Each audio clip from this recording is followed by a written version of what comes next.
Hello and welcome to the Bonfire Nexus podcast, episode 3. Today we're going to be discussing video game adaptations, whether it's movies or shows, and talking a little bit about the, Nintendo Switch 2 stuff that just recently came out. Oh my goodness. This episode's dedicated to the Minecraft movie. I just want to say that tomorrow it comes out. We're going to watch it. It's going to be awful. We can't wait. Yep.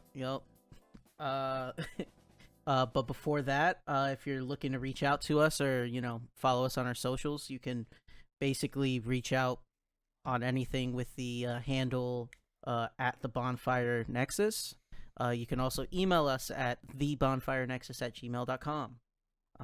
So, without further ado, have you guys actually seen the Nintendo Switch 2 stuff? No. I got scared. Yeah, I'm gonna be honest.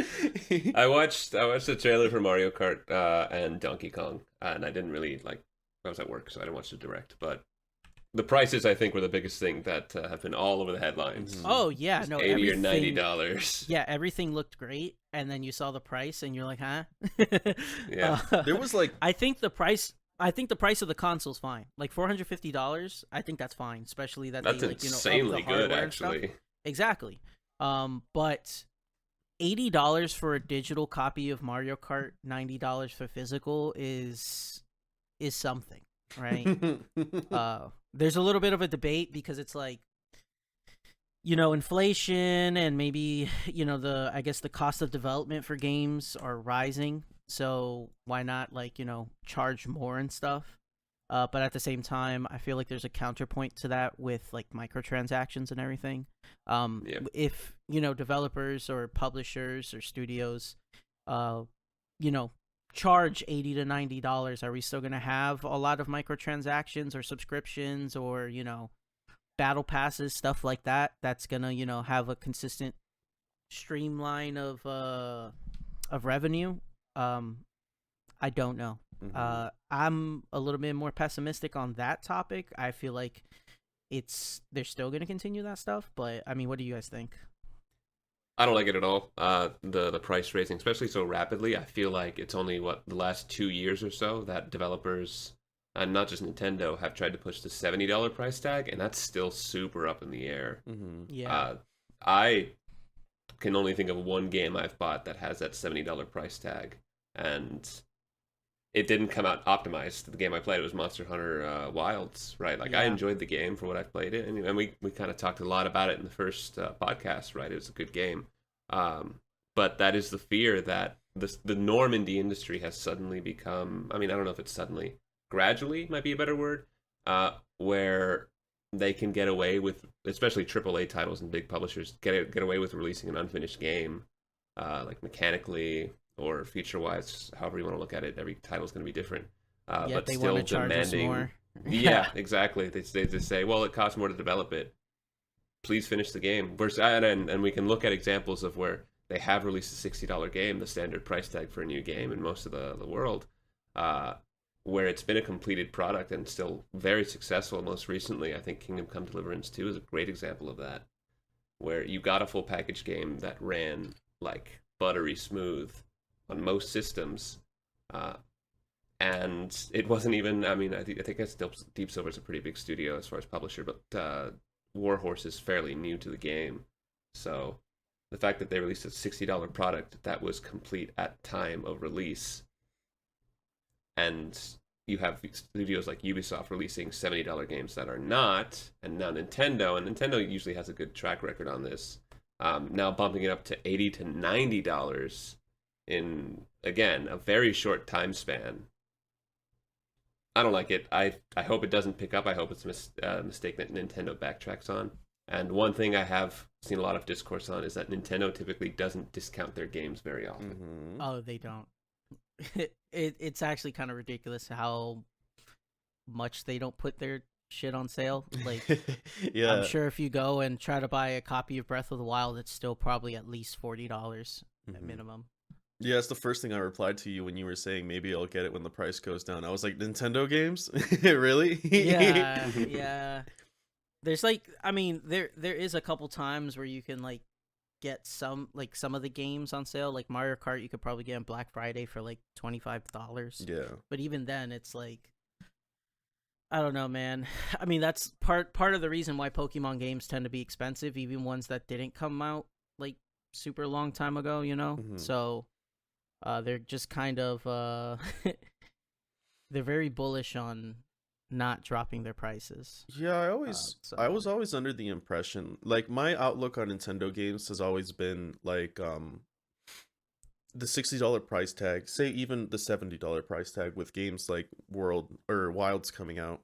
Um Nintendo has always had a, whether you like them or not, a standard of like excellence with their games, right? Like, they're just good games. And a lot of it comes behind the IP, right? So I kind of feel like where people saw Nintendo games and pointed at them and said, "This is a game that's worth $60, not that hot mess that you released," right? Like that, like Nintendo games were sort of the standard, right? That's why a lot of people were okay with paying for them. Yeah. Premium. Right, right, right. But then now it wasn't the fact that Nintendo games are worth more. It's that they were worth what they're doing or what they're asking for. So now that you're bumping everything up to like 80 to 90, I think you've reached that like ceiling, that breaking point of people being like, no, no, no. We wanted to pay $60 because we knew that we were gonna get a good product, right? For the $60 standard that a AAA like studio is asking for. Because when you get a AAA studio that's giving you slop and like unreleased, then you're kind of disappointed with that, and you're like, what the fuck, guys? Nintendo can do it, why can't you? Now, obviously there's some nuance in that, but my point being that Nintendo always excelled at what you expected, at what you were asking for and paying for when you bought $60, right? I think Nintendo kind of misread that and maybe thought, oh, well, our games are really good and people say that our games are always worth it, so maybe they're actually worth $80. And it's like, no, no, no, you were reaching the bar. That's the thing. It's kind of like, yeah, you were at expectations, if not exceeding it a little bit compared to a lot of the industry, and you kind of misread that as like, okay, well, now I'm valued as more. And it's like, maybe we'll get into this, right? Maybe we will get used to the $80 price tag for games, but like, when the rest of the industry isn't following you, you were already praised for reaching that bar and the industry lacking behind, and now you're raising that bar even higher. And now you're kind of caught in between 2 points of either pay $60 for potentially unfinished slop, or pay $80, know that you get a Nintendo game, but now you're being charged 20 more than what we're used to. So I don't know. It seems like it was kind of a misread in their part, thinking that their games are worth more, and to some extent they are, but it's also, you guys were reaching the bar that nobody else was doing it. That's what made your game so valuable, right? So Yeah. unfortunately, because their games are so good, them raising that bar might mean that everyone else raises the bar, right?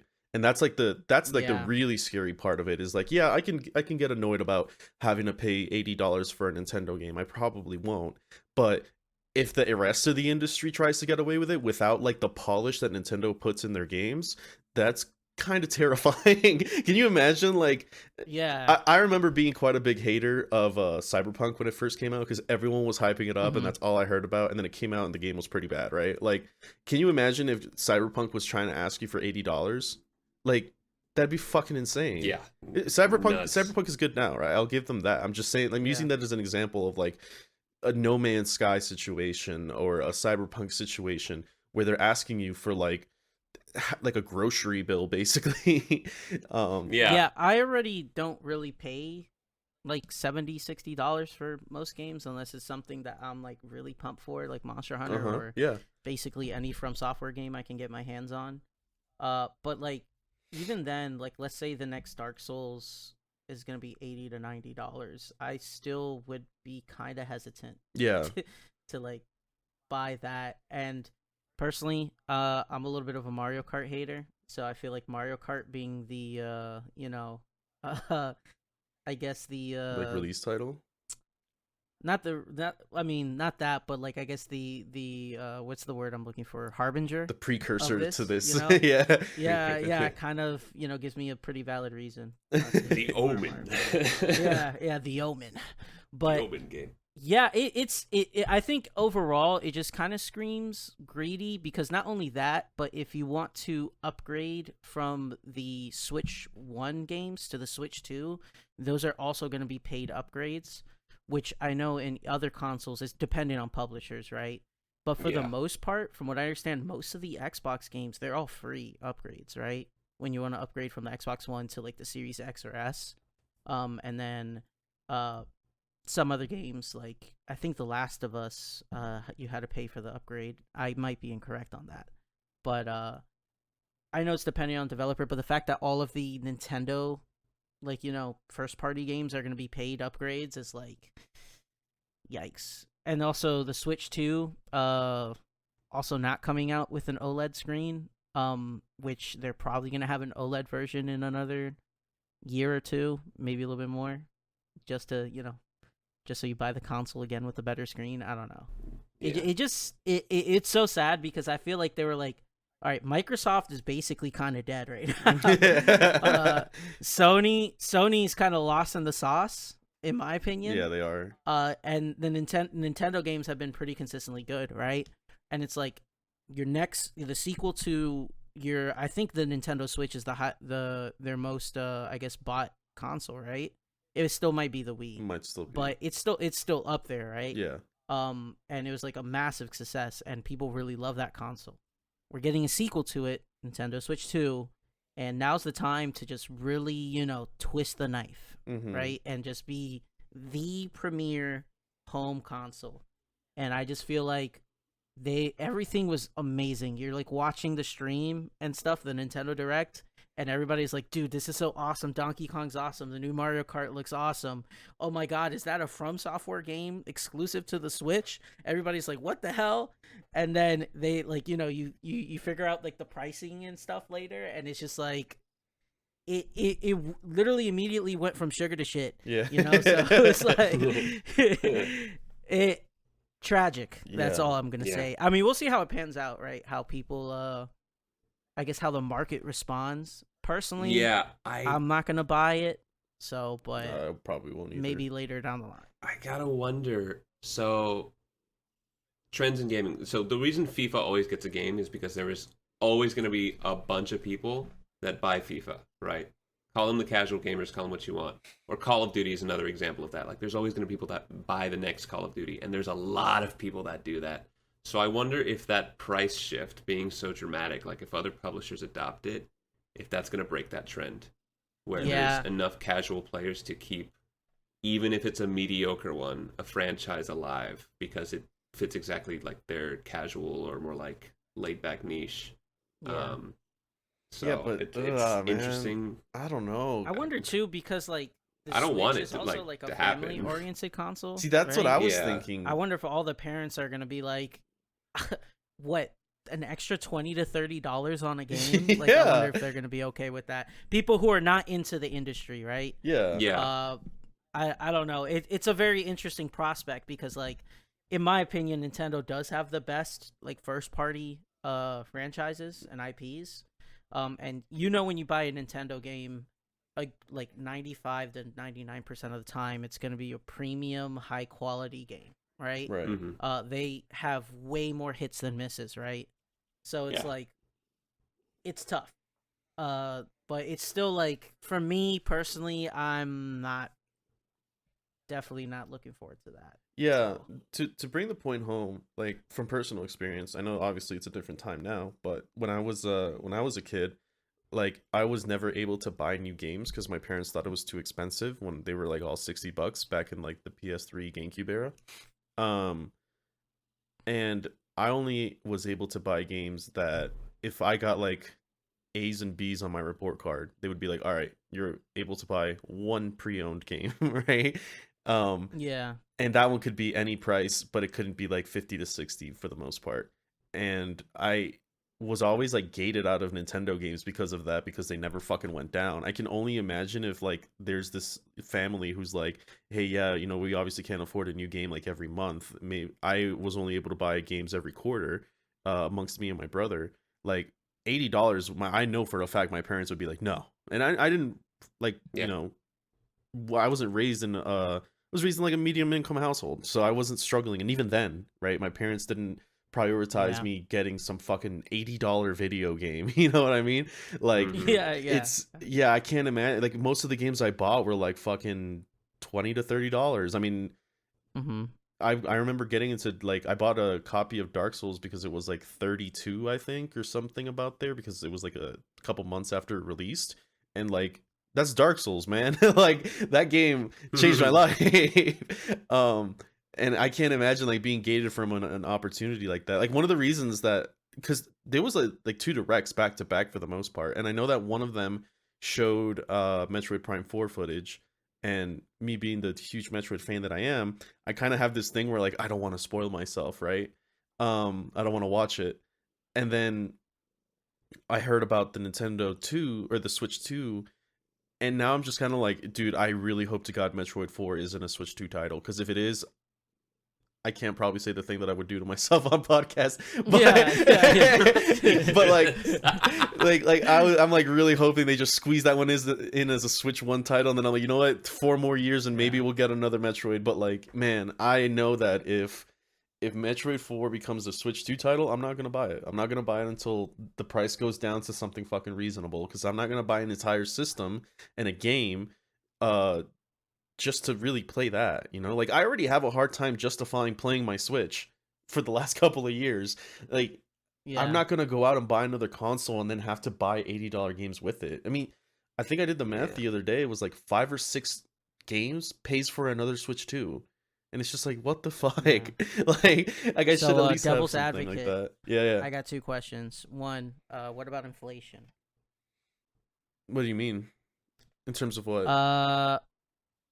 Like inflation has been affecting our economy, and for people who aren't part of the Oh, U.S., God. I guess we're all U.S. based, right? Yeah. So that is a common like I guess point that like studios or publishers will talk about, like raising prices. Everything else is going up in price, so why not video games, right? Okay, I see what you mean. I mean, I don't disagree with it. Like video games are more expensive to make, but I also think that a lot of games are kind of like, how do I describe this? I feel like every single time I play one of these AAA games and stuff, they go in directions that I feel like are very unnecessary, right? Like we know, Mm-hmm. if the audience doesn't know, I'm a pretty big open world hater. I don't like open world games, right? I understand that a game can benefit from being open world, but I feel like most of the time the open world does nothing but add to like the ambiance, right? Now, in a game like Elden Ring is a perfect example. I didn't necessarily enjoy Elden Ring. Extremely hot take. Crucify me if you want, but I didn't enjoy Elden Ring too much because I didn't like open world games and I felt like they were empty. Now, Elden Ring did a fantastic job with the open world. It really brings like a sense of, of scale, and there is some things to do, but I feel like a lot of it was just kind of like, let's make this open world so that you can go to these dungeon where these wooden imps beat the shit out of you, or these stone imps beat the shit out of you for fucking 40 minutes, right? And then you fight the same copy and pasted boss. In the sense of building a world and atmosphere, the open world was absolutely the right move for Elden Ring. But from like a Dark Souls perspective, I always felt like I liked the games kind of being train tracked in the way that they were like in Dark Souls 1, 2, and 3. Because while you weren't able to go and be like, oh, what's over there, and then go over there, at the same time you kind of were, because if you remember, you could see like Ash Lake from different points of the map in Dark Souls 1, or you could see like An Orlando from different points, and you can actually go there, right? Now it wasn't in the freest way, kind of like Elden Ring does, like where you see, I almost said Cadia. That's not wrong. That's not right. What's the name of the hell place that looks like Berserk? That has the giant crows and the giant dogs in Elden Ring. Calith? Calth? Caled. Caelid. Yeah. Like places like Caelid that like really do well with that kind of like open world scale. My point being that like I would imagine Game should that be more focused. I would imagine that an open world like that only benefits a game, or only makes a game more expensive, and doesn't really benefit it as much as people would like to think that it does, right? I like the idea of like Assassin's Creed 2 Brotherhood, right? Where it's like it's open world, so to speak, but it's not this massive map that you have to like continuously render and shit like that. I can't imagine that isn't expensive, right? And then a lot of games just go Mhm. into this open world thing for the sake of going open world. Another example, Legend of Zelda, Breath of the Wild, great game. I haven't played Tears of the Kingdom, but it's because I don't like open world games. And when I Halo Infinite. yeah, Yeah. and I feel like a lot of the Yeah. times when these open world games Pointless. take place, they don't really offer much, right? Like I like Yeah, the yeah. Twilight Princess, like Wind Waker's technically open world. That game doesn't have much, but like the sense of being in the ocean is what gave it such a fun open world quote unquote aspect. But I can't imagine that open world games are cheaper to make than something like a linear train track game, the Dark Souls 1. But I've never heard anybody complain about how they felt train tracked in those games, right? Um Hmm. I think there is benefits to being open world and stuff. My point being that I feel like a lot of games will follow these little niches and then make themselves more expensive when they really don't have to be. You know what I mean? Obviously, I'm not like a fucking game audience director, financial analyst, whatever the fuck. I don't know how much that would increase it. I'm just saying, I feel like games bloat their content with shit that people don't give a fuck about, and that makes them more Yeah, expensive. I think that falls into the category too of like games taking way longer to develop. Mm-hmm. Like Skyrim came out 2011, and we're not Yeah. gonna get the next Elder Scrolls until maybe. Are we gonna get it this decade? Who knows? Like it's an actual question, right? Yeah. Like it got announced how many years ago? Unironically, like 6, 5, Mm-hmm. something like that. And it's like we've heard Yeah. nothing about it. Baldur's Gate 3 took like what 7 years to make, right? Yeah, Like, I mean that one had early access. I think that's the point. Yeah. That wasn't really an open world in the sense that I think Yeah, Dan's talking yeah, about. Where but we're it's talking just about like- the Assassin's Creed, Far Cry, like Yeah. Go yeah, to but I guess towers, what I'm activate the saying, map. I guess what I'm saying is like developer costs are rising, but because it's like there are a lot of these studios who are taking these massive amount of times to make, like, I guess massive amounts of time to make these games, I guess AAA games, and they're trying to push the boundaries in tech and graphics and everything. So they're spending a bunch of money, right? Mm-hmm. And I don't think that's necessarily indicative of just like for example, something like inflation, right? When you have plenty of games, like you said, that are more focused, I mean, mouthwashing is one of the most awesome experiences I've ever had in a video game, and that game is 2 hours long, Yeah. 2 to 3 hours long, Yeah. $10 or $20, something like that, made by like I think 12 to 24 people. Mm-hmm. I'm not saying indie. I mean, I think there is a trend too, also with like indie games being more prevalent, right? Because I feel like I guess there are consistent feed of games now. But if you're like a fan of a franchise in particular, where before you would get, Elder Scrolls in like 2 to 3 years, now you're getting it in 15 plus. Yeah. Same thing with like Mass Effect. Same thing with like a bunch of other properties. It's like if you're a fan of these franchises, it's taking a lot longer, and I think Yeah. that feeds into like the development cost is what I'm saying. Yeah. Not necessarily just inflation. I'd feel a little better about it too if the industry and like how the workers in that industry were treated was actually improving. So like better yeah, pay for the yeah. developers Yeah. and team members, as opposed to maybe what feels like satiating shareholders, right? With like profit lines. I'd feel better if it's like, okay, but we're paying our developers way better than we were because of our success. Then it'd be like, okay, cool, I get it. It's a little more expensive. Yeah. But you got a good team working on this and you want to support them. No. It's That's interesting to PR. see how it's Yeah. gonna go, because like I feel like there is gonna be a massive correction, because you see all these games that like we're gonna take Concord because it's like the biggest example of this. That took I love however the Concord. fuck long to make, right? Mm-hmm. And now it's just like gone to shit, made zero money, and Sony lost. I think isn't it something like 250 million or something They like lost that? a lot of money on I, Concord. Yeah, I like- recently looked it up. There's a lot of games like that. Yeah, it only lasted 12 days in the market. I looked this up like just yesterday. Exactly. I was like, oh my god. And it's like all of these games that are Hilarious. just coming Tragic out that take for the people who worked on it, but that have like a hilarious. crazy amount of like investment on them, Yeah. and they're getting nothing back, or not even breaking even, or I guess breaking even. Like it's I feel like there's going to be a correction on that end of like these games taking super long, costing a lot of money, but then it's like now Nintendo's here trying to charge extra money. Yeah. I did have one more question as devil's advocate. How would this affect LeBron James' legacy? Shut up. I saw a meme that was like, "Oh, Concord died faster than the average lifespan of a housefly," and I was like, "Jesus Christ!" Damn, bro, that's so messed up. It sucks. And like another thing to developers versus publishers when it comes to this. Oh, yeah. I feel when things like that happen to the teams that work on it, because I think everyone wants what they work on to succeed. Yeah. At least in some capacity. And then you look at the publishers who kind of sink the ship. So Yeah. Yeah.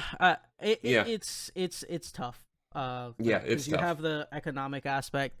I will say, sometimes, I guess, scope creep could be a issue of that, where Mhm. you have a game but you keep wanting to add more and more things, and that could not be on, I guess, the quote unquote businessmen. You know what I'm saying? Yeah. But most of the time, I feel like it's that. So, well, in other news, Alex, what have you been playing, man? Yeah, I'll keep this brief. It's an open world game, Oh guys. my god. Dan's favorite. This is one of the good ones. Ghost of Tsushima. I've heard amazing things about that game. Yeah. Yep, it is a pretty great game. I did complete it just the other night. I've just started today the DLC where you go to the island of Iki. How long did it take you? Let's consult my Steam hours. 40 hours. Okay. Getting the finish. That's cool. And I did most of the side content. I didn't stop for every side quest because, I want to get into that because they are a bit copy-paste boring. Like, the writing is there where they feel unique enough, but the actual gameplay itself mostly feels like, talk to this person, go to this place, fight these Mongols, go back to person. Yeah. And I feel like that's the formula for all of the quests, even like the companion quests. The main story quests are like excellent, right? Especially when they introduce new mechanics. And the real highlight of that game is the combat, because it is incredibly fun, really fluid, and encourages a lot of player choice with the tools it gives you. How would you like what would be a good comparison for the combat? Good Because comparison. I've barely seen any gameplay on Ghost of Tsushima. I think personally, we can maybe compare it to its contemporary rival right now in Assassin's Creed. I think it's what you would want Assassin's Creed combat to be. Yeah, it looked very Assassin's Creed-esque. interesting. I've heard the Yeah. new Assassin's Creed's actually not that bad. So As a side I've note. heard some good things too. I heard that the combat in the new Assassin's Creed can be pretty good. I'd compare it a bit to The Witcher as well, but if you actually had more tools instead of just like the sword and the magic. So you can block, and there's an emphasis on like timing and dodging in terms of defense, and you can choose to go one way or the other. And then you add in the stealth aspect, which is all about quick reaction times, taking out enemies quickly, getting them grouped up for the chain takedowns. So you can go either way. The game doesn't discourage you outside of a few quests where like the story demands you do stealth, to go one way or the other. And the narrative is about like a samurai who has to kind of abandon his established code of honor to fight off a Mongol invasion. And this is a real historical setting. The actual history behind it is played a lot more loosely than, say, like something like Kingdom Come, which is explicitly focused on history. But I think it does it more authentically than Assassin's Creed does, where it's tourism. It feels more like an homage to the stories told. And I mean, there's literally a Kurosawa mode, which is meant to be an homage to like classic samurai films, the black and white samurai films of like the 50s and 60s. So That's really cool. it is really cool. I looked at it, I'm like, I reasonably don't think I'm going to be playing that the first time around, but that's like a second playthrough, like a new game plus mode. Yeah. Kind of That kind of reminds me of like the Silent Hill 2 remake, where they have a couple like different like filters and modes that you can replay. Yeah. In. They have like a black and white mode and all that stuff. It's really cool. Yeah, it's not made by a Japanese developer either. It's made by Sucker Punch, who made Infamous. Oh, So okay. they were incredibly respectful, I think, and I'm not a Japanese person, but there's a lot of reverence for the traditions and kind of like the culture on display here. Yeah. Again, even if it's not true to history, they're not using it as set dressing like I feel Assassin's Creed does with these time periods. So, I can recommend it. The only thing, and this is for every fucking game that does this, I hate with a passion, like tracking footprints is the least fun gameplay mechanic in any game. There's so many games that do it. The Witcher does it. Ghost of Tsushima does it so much. I think I've seen it in fucking Skyrim with like blood track. Stop doing that, please. You can find more creative ways to not have me like try and figure out these footprints in the mud and everything. But what if we do footprints, claw markings, saliva, and excrement? Oh, shut up. You have scout flies. Yes. I would prefer the scout flies at this point, all right? Mike's going to be mad at me that I peeked in that audio back there. But, yeah, just stop fucking putting that in your game, please. Just, you hear someone scream or something. One thing I really do like that I think is contributes to the immersion, and immersion's a big word for this game. I think that's the point. Is instead of like a quest marker you have to go on or something like scout flies, the wind guides you. It's a visual element. So you put down like a map marker on your overall world map, and then you will see the wind pushing the grass and trees towards where you need to go. That is like the wind. It's a gentle guide. That's cool. That's cool. I that's one game that I've had in my wish list for a while that I need to honestly probably buy and just play. I should mention I played it on the PC port. It ran perfectly. I don't think it crashed once. I think it crashed once when I tried to stream it in super high quality, which was probably more my fault than the game's. So there's a multiplayer mode. You need a Sony account to play it. I didn't bother. Yeah, gotcha. I heard really cool things of Tsushima because I keep hearing about how the hardest difficulty in that game makes everything one shot. So like you one shot, but they also one shot you. And a lot of your like smaller little trinket that most people just skip on in normal games like kunais or something, become extremely important in doing like really very hard playthroughs of that game. So I was like, that's pretty sick. Yeah. I mean I platinumed both Infamous 1 and 2 when I was growing up. And I remember those being like genuine challenges to where you just couldn't like blast your way through things. So I can imagine that. I think Sucker Punch has like a really good scaling when it comes to difficulty.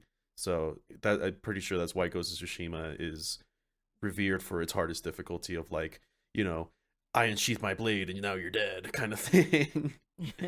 It is a game where I think if you're willing to put the time into it to like get 100%, it can be rewarding. Yeah.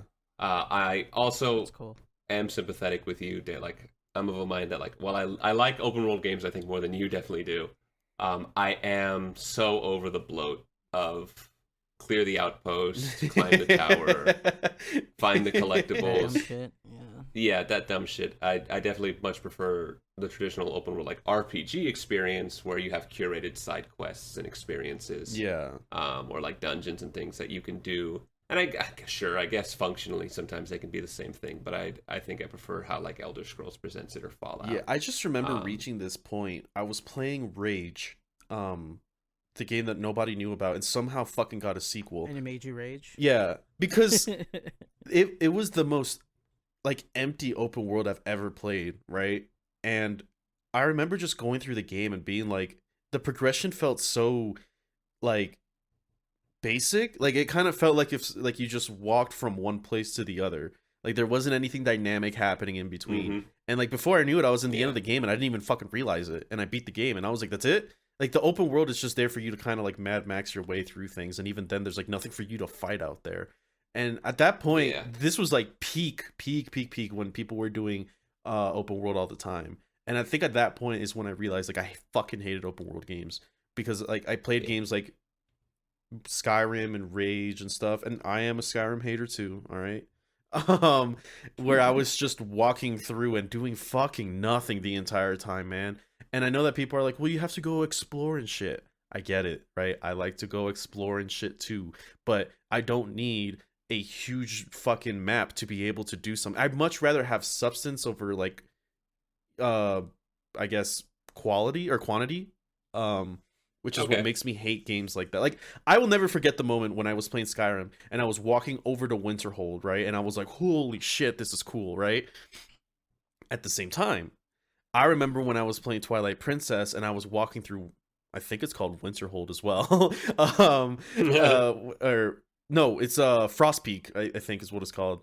And like you can't see nothing. It's just like this little open world area where there's like nothing at all because it's giving you this ambiance of like a blizzard and you can't see like 2 feet in front of you and the music is all somber and shit and you're just trying to find your way to the top of the mountain. And I remember at that point thinking to myself, like, this place must be fucking endless, right? Like, you must be able to go for fucking miles. And it wasn't that, but it gave me that illusion of that, and it was so substantial at that moment that I felt that way, as opposed to, like, I don't know, being in Hyrule Castle and knowing the borders of that place, because it didn't have to be a massive place with nothing in order for me to enjoy it. It just had to give me that sense of, like, you are in an endless hellscape of ice, so to speak. You know what I mean? Yeah. So, Yeah. if I can take my turn, because I was gonna ask you what have you been playing? I don't know how I haven't mentioned this game yet. I am still like extremely obsessed with it, and it's going to bring up a good point, I think, to my. Let me guess. Okay. Forever Winter. Yeah. Got All right. I think to preface this, we're gonna make this a countdown. Michael has still not played Mega Man Battle Network. All right, we'll see if next episode he has. True, actually. But Forever Winter. 1 hour Okay. played next episode. Forever Winter is a game where you basically are in a dystopian hellscape of like, think like Armored Core, but not as advanced, right? Very like scrap metal-y. In the sense that like you're in a dystopian future, the world has basically gone to war with each other, and you are just a guy in between that, right? Like you are a little settlement of scavengers that just go out into this like war field while they're like actively shooting at each other and shit, and you just like pick off stuff off bodies and then you leave, right? The game is like very, very early access, because people basically saw like a trailer for it, and then there was so much audience reception to that they decided to release I think it's pre-alpha early access, right? So it's kind of cool how you're able to play this game as they continue to build upon it, because you kind of feel like you're part of the development. The team is super, super fucking cool. A lot of them are from PlanetSide 2, previous Killzone. I think some of them were Mass Effect. It's just a conglomeration of veterans of the industry. And I think like the coolest part about the game is that they're taking this very artsy direction. Like if you like 40K but you don't like the huge like, you know, space expanding conflicts and stuff, Forever Winter is more like giving you this grand sense of scale within a small map. The best way I can relate it is like Monster Hunter Worlds, where you were in a very small map but it seemed huge, right? And that's kind of like the open world that I tend to like, is like a very big map that you can kind of like switch in between, rather than like one huge map that connects all the little maps that would have been maps, if that makes sense. But I remember stepping into the Forever Winter and this map called the Elephant Mausoleum. Now obviously you have to take this game with a grain of salt. It's in pre-alpha early access, but I loaded into that game and I was just like, dude, what the fuck am I experiencing right now? Because everything seems so grand, right? Like you step in that world and you walk through that tunnel and through these like all these spikes that are holding skulls, and then you step over that bunker when you first sneak through these first enemies, and you just see this massive trench line with like robots sprawling out of it. There's like one part where there's like a tank that its barrel was bent up like at a 45 to 50 degree angle, and you see like skinned bodies hanging off of it, and I'm just like, oh my god, like this place seems so fucked, right? But like that adds all the. I remember the horror aspect of it a lot. Yeah, I remember like walking through the trench, seeing that, and then turning the corner and seeing like this robot crawling on its arms because it was missing its torso, and I'm just like, dude, I should not be here. And then like shots go off, right? And now I'm just fucking panicking. And like every single time I'm running through these trenches and making these turns to avoid these enemies, I see something equally as horrid, right? Like, like you just see a guy like getting crushed by a robot or something. Endless nightmare. Yeah, and then I made it through this other trench that were like a lot higher, and I see this like crawling robot thing that's like growling at me all electronically, and then the music changes and I'm just like, where am I, dude? Like I'm scared. Somebody has to The soundtrack for that game what's is incredible. The ambiance is incredible. What's the what? Art style and vibe is cool. Yeah. Yeah, I'm looking at the Steam page. What's the gameplay style? It says extraction shooter. Is that Yeah. So think like Escape from Tarkov. Basically, is the best way that I Okay. can relate it. You drop in a point, and you sometimes have a quest that you can accept, but for the most part, it's just like find as much shit as you can without dying and get the fuck out, and then sell it, right? Because you're a scavenger. I think the gameplay loop could maybe use a little more, because there are some times where I'm just kind of like, it just feels like you load in, you grab a couple shit, you leave, and you're done, right? The idea is the quests that would force you to get other things. So there's a map called Frozen Swamp, and there's a mission where you have to go and get like the train schedule, I think it was, and it's at the very, very top of this tower, and it's like a stronghold for one of the factions. So getting that item, do the basic loop of scavenging, is really fucking tough, because you have to go through like basically the heart of where these guys are at. But it still ends up just being like, go in, grab shit, get out, you know what I mean? So some missions can feel a little meh. I think what really does the heavy carrying for the game is the ambiance, the set pieces, the music, because there's like, everything doesn't exactly feel the same. Like there was one time where I went to a place called Ashen Mesa, and I saw Scorched Enclave, right? And I saw this guy in the distance, and I was like, what the fuck is that? And I ping him, and all it says is hostile. It doesn't say like the name of what it is, like Europe and drone. And he's just like slowly walking towards me. So I'm just like, maybe he's like a side quest or something. So I walk up to him, and just like, he clearly sees me. The indicator says like, hey, he's after you. And I'm like shooting at him, and he's not going down. And I got a grenade launcher, shot him, and he's not dying, right? And I'm just like, okay, maybe this is like a bug, early access. I ran down, started scavenging. I turn a corner, and he's right fucking there, like menacingly walking towards me. And I was like, oh shit, start shooting him. Nothing's happening. At this point, he's not far off in the distance. He's like actually in the map. And I just see like, as I'm running away from him, he's just like pummeling fucking people to death. And I'm just like, what the fuck is this guy, man? And eventually I was scavenging, turned a corner, he grabbed me and beat the shit out of me and one-shot me. And I was like, I started like getting this instilled fear of like, I don't know what this thing is, but it's fucking terrifying. Later I found out it's an enemy you can't kill, whatever. And so yeah, question I got, is this like multiplayer, like in terms of like, is it PvPvE? No. Or is it just PvE? PvE completely. Because I know you can play with other friends, right? Yeah. Like co-op. Yeah, and I played co-op with one of our friends, and it was like the most stressful fucking experience, man. That's what I like about it. It's a game where like it's just stressful. I was gonna bring up the point that like I loaded into Frozen Enclave another time thinking I was gonna see that giant robot dude, and instead I saw like 12-foot like naked woman robot things with giant claws that were like scavenging the battlefield, while there was like nothing but skulls and like bodies mounded up in this like kind of white filtered ashy place. And I was like, what is this game, man? I just keep loading into crazier and crazier shit. But like when my friend when I was playing with him, we were at the Elephant Mausoleum, the kind of like war field looking place. And dude, we were just freaking out the entire time. It was like, dude, don't go that way because there's something there. And then he's just like fucking screaming. He's like, go, go, go, go, go. And there's just like, it's like a beautiful chaos to the game. You know what I mean? Yeah.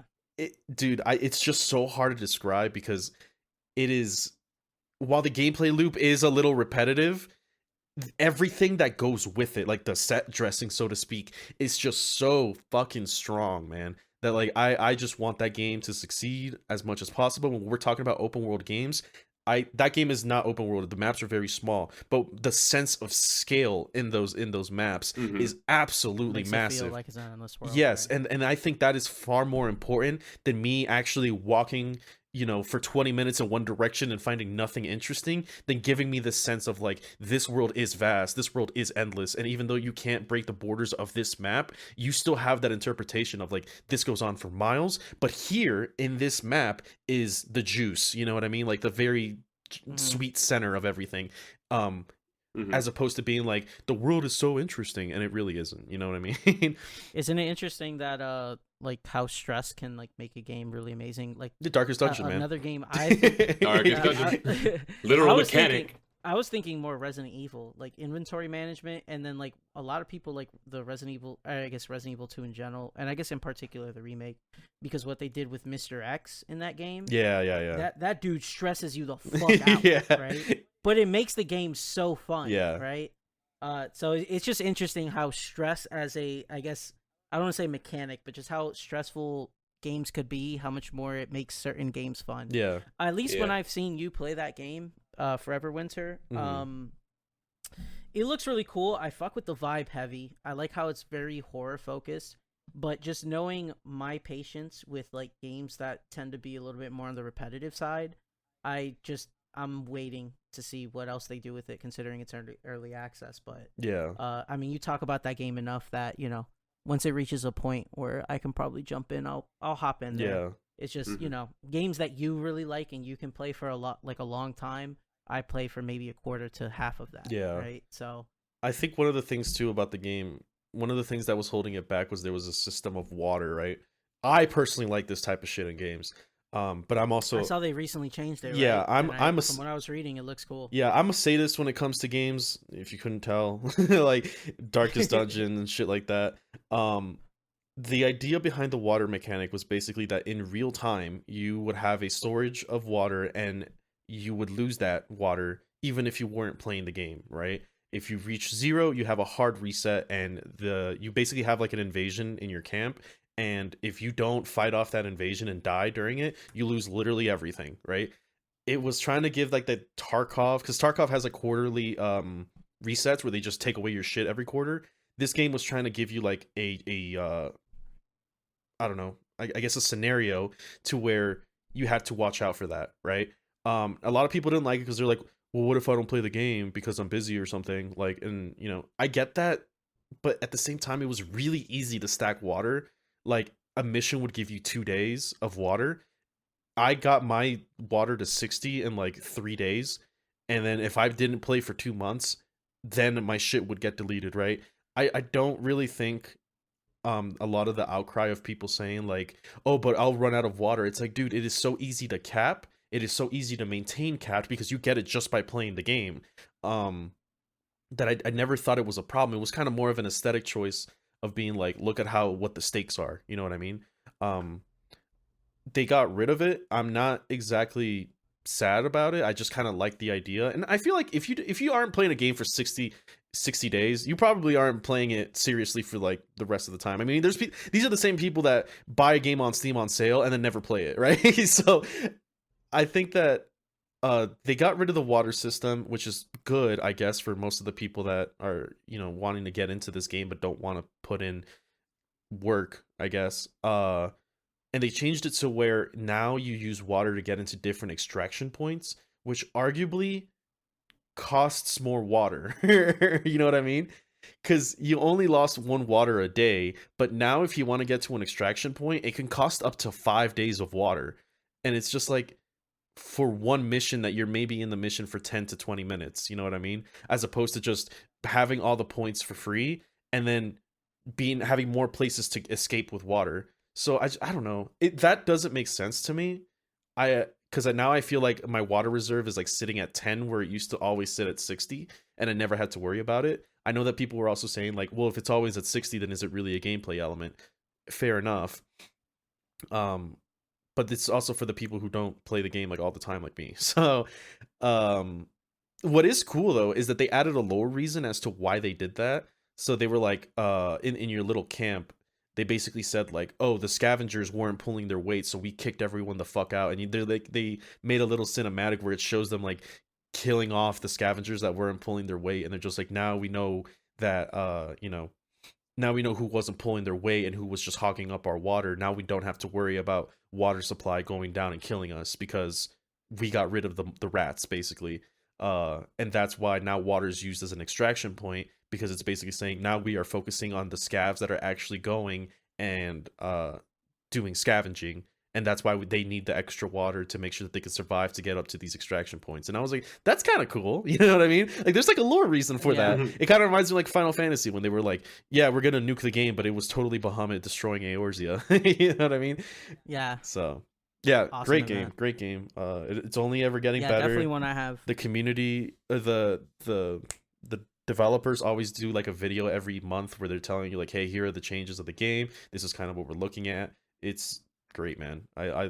It sucks that a lot of the community in like Steam, in the Steam community tab is kind of like always shitting on them, like fix this, and I'm like, they've done so much. The game is still like in a place where it's being developed. Um, they obviously heard fan feedback because they got rid of the water system. But you know, they'll be like, "Hey, we got rid of the water system," and then some fucking chud will be like, "Yeah, but you didn't fix ADS. What's wrong with you?" And it's just like, God, man, like they're obviously Early listening. access. Give it. Like, Yeah, they're working on it. they obviously listening. It is a game that I'm like, I think for the first time I can say like, yeah, I'm proud of like following it through its end. You know what I mean? As opposed to just like, That's cool. yeah, just like buying a game, being like, that's cool. Like I'm actively monitoring this game to see how it improves. So On that topic, actually, game I've been playing recently. I've been playing a couple things, but one that's very similar to your experience with that I want to play more, and I've been playing with the guys in Discord. Have you guys ever like wanted to sell drugs? Schedule One. You know, the devil's lettuce. Is it Schedule 1? Yeah, I've been playing Schedule 1, man. That game I is bought it so last night. good. I haven't played it yet. Oh my god. It's early access, right? Yeah. So another thing of like, you know, they're working on it and everything. And considering what I just said, that I have a lot of low patience for like repetitive type games. This game is somewhat repetitive. But there's still like, I haven't gotten to the end of the progression, I guess, yet. But man, is it hella fun. The freaking graphics are dorky, but like endearing. I'm pretty sure it's made by one dude, the whole game. But yeah, you just basically just like kind of start from nothing and try to build a fucking drug empire. And it's kind of fucking awesome. We just unlocked meth, you know. So we're in the process of you know, cooking up some meth and, you know, getting that to the denizens of Highland Point and everything. But game is hella fun. The core gameplay loop right now is kind of addictive to me. Funny that, you know, considering it's a game about drugs and stuff. Yeah. But it's kind of like a mini GTA, but you know, less about just kind of doing whatever and like all sorts of crime, and just more focused on like, you know, the drug empire part of it. And there's a lot of really cool systems in that game. I think it's hella impressive that it's made by one dude. And I mean, you could look at the Steam reviews and how many Steam reviews there are, and you know, the game just came out like 2 weeks ago. Shows how great the game is and everything. There's a couple little mini games like blackjack and stuff. That's a lot of fun. I personally like blackjack, so I'm in the casino, you know, spending my money more than I should. But dude, it's really cool. You get to play it up to like 4 players. There's already a mod out that lets you play with more than 4 people. And we were playing this last weekend with a couple of our mutual friends. I was playing with them and it was a blast, man. I don't say I haven't had that much fun in a long time, because that's a lie. But it was a lot of fun. I've been playing solo too. I'm still enjoying it solo. It's a lot more stressful because there's less people there to help you, and like the progression is like the same. It doesn't really account for like how many players you have and such. At least it doesn't feel like that. But yeah, it's been pretty awesome, and like reading like the roadmap for what the dev has, because he wasn't really expecting that much of a you know, like I guess feedback or like a success. But he's got a pretty cool roadmap, and he's got like some like really cool ideas. Like he wants to add heroin, MDMA, fishing, you know, gang wars and everything. Like it's pretty fucking awesome. And I guess on the aspect of what you were saying, Dan, of like, this is a game I'm definitely gonna be keeping track of like what they're adding to it, because like the baseline is there, right? I already like the game how it is, right? I'll probably will double my hours, but then I'll probably drop it after, I'm around like 20 hours. Mm-hmm. But depending on what they do, what they add, I can see this game being insanely cool. One thing, if somehow the dev of that game listens to this episode, I would love it if there was kind of almost like a PvP mode in where, because right now, currently, you guys make a drug empire together, right? It would be really fucking cool if there was a mode where everybody starts from zero, but they make their own drug empire. And then you got to compete against each other. I feel like that'd be hella fun, right? Or maybe you can do teams, like 2v2 or something, right? And then it's like, you could just like, you're like peddling drugs and you see somebody else that's your friend trying to like, sell weed on your turf and you try to gun them down. Like, I feel like that'd be hella fun, right? So there's a game that's in the principle of that. I forget the name, but it's like you play rival criminal firms. Yeah, okay. And it's more like a deathmatch in the sense that like the matches don't typically last too long. Okay. But I need to look into it and let you know what it is. Yeah, I kind of want like basically how the game is now, but just make it so you can have different, I guess, companies or empires, right? Yeah. Stuff like something like that. That'd be very fucking interesting. It is early access, and you can tell in some parts. I think right now for me, like I said, I'm up to the part where like maybe we're a decent amount into like meth. We just got the bungalow property, and we just bought whatchamacallit? We bought a post office for money laundering. Nice, dude. Yeah. I definitely Everything you say recommend about this game gets more and more unhinged. It's awesome. So I guess we're maybe like halfway through because we haven't even gotten to the warehouse and started automating all this stuff. But like so far, the main issue I have with the game is I'm not really scared of the cops. They're more just like annoying, I feel like if you're gonna make a drug like a game like a drug dealer simulator, right? Which this is what's aiming to be. The cops need to be fucking terrifying. Where you see the cops and you're like, oh shit, I gotta go.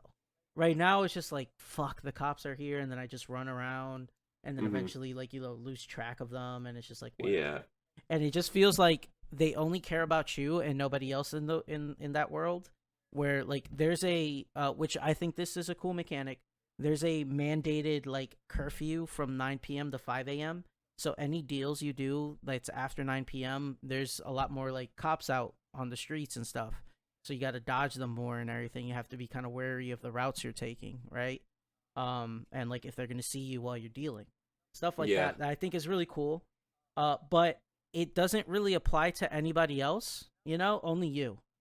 Like there'll be NPCs just walking around and the cops don't give a single shit, right? That kind of like breaks a little bit of the immersion a little bit. But I just think in general the cops need a little bit of more of a rework. Right now, some of the pathfinding for the cop cars is a little broken. From what I've experienced personally, I've had a lot of cop cars stuck on like rocks or like minor things that honestly they shouldn't be stuck on because it's off the road. And then it just proves to be a hindrance. Like near the basketball court, there's like a little like river/canal there. And there was a cop car stuck on a rock across the canal. So it was permanently there, and I could not do any deals at the court because then I'd automatically get wanted. And if you're wanted, or I guess like if a cop is actively chasing you, any deals you try to do like just automatically get canceled. So it's just like, fuck, I can't do anything in the basketball court. So it seems like, that's something that he's aware of and gonna work on. But I just think the whole police/law enforcement thing in general just needs to be fine-tuned and maybe some additions to it. But looking at what they have in roadmap, I mean, they're thinking about adding fishing, which I think is really cool. It's so stupid. Yeah, freaking peak, gang though. wars and stuff too, with like NPC gangs and everything. Yeah. But yeah, no, that game's hella fun. So highly I recommend it. I did buy it. I'll probably play it, one, when a few more of my friends have it, and then two, when they've added features like that to make it a more dynamic sandbox. Because even you talking about the cops, and it sounds like the only thing you can do is like run away. Like, bribe them, right? Let's make that a feature, and If you want Yeah, the that cartel is something that's on the experience, roadmap, you know? actually. Awesome, yeah. Is bribery. So Yeah, exactly. Isn't this So game awesome? I know, right? I think once eventually you can probably, I don't know, I haven't tried it because I don't own a gun, but you can buy a gun eventually. You probably can get into shootouts with cops, but right now it's just running away, you know. Yeah. You Okay. can get tased. Our friend Zero got tased, which was pretty awesome. Thank God. Seeing that in person. Yeah, exactly. It was pretty amazing. So I was like, hell yeah, I love that. And then he got arrested, and it was awesome. But he got an achievement for it, so I wasn't happy about that. But, yeah. But yeah, no, that game's really cool. So if anybody's thinking about picking that up, highly recommend it. And seems like the dev is, I mean, apparently this weekend there's going to be a small content update. So he's hard at work. And it's a solo dev to my knowledge. So, I mean, it's really cool to see, especially considering it's $20, considering like what we were talking about earlier at the start of the episode of like these giant AAA corporations and they're trying to charge us $80 to $90 for these games. And now there's a solo dev here who's making a $20 game that's already pushing out a content update after like 2 weeks of release and stuff and has an open roadmap and yeah, people are fucking loving the game. It has overwhelmingly positive reviews on Steam right now. It's like I don't know. It's a very interesting time to be in the gaming industry, right? Mhm. So Yeah. interesting to see where things trend and stuff. So Speaking of trends in the gaming industry, I think that's a good segue. Let's talk about how much how many movies are coming out for all our favorite game franchises, fella. Blech. We've got the Minecraft movie coming out tomorrow at time of recording, and that's going to be peak cinema. We all know that. With Jack Black and Jason Momoa. Jesus Christ. I know. Did the Sonic did Sonic the Hedgehog 3 already come out? That came out, right? It did, yeah. Okay. Sonic 3 came out. So I mean that's another great example there. Holy but, fuck. So Wait, hold on. I just remembered that Sonic was a franchise, like a gaming franchise. I just associated it with the movies now. Like, wow, that actually kind of I'm like I'm keeping track of Sonic movies more than I am of Sonic games that I just kind of forgot about the games until you mentioned that. That's funny. Anyway, I mean, have you watched any of the Sonic movies? No, I haven't. I heard they're pretty solid. I heard they're pretty good. I heard they're fun, right? So, I mean, there's a third one, so they've got to be. I mean, Rotten Tomatoes 85%. Yeah, seems to be okay, right? So, seems like they're making their money. People are eating it up happily, right? So, but yeah, it's interesting you bring up the Minecraft movie. How did you guys feel about watching? First of all, did you guys watch the first trailer that they released, the first or second? I think I watched snippets. How did you feel of about it? How did you feel about it? I think it's so stupid. It's a bad idea. But it's gonna make money. I think it's the bottom line. I think for Minecraft movie because kids are gonna go see. Kids still love Minecraft, right?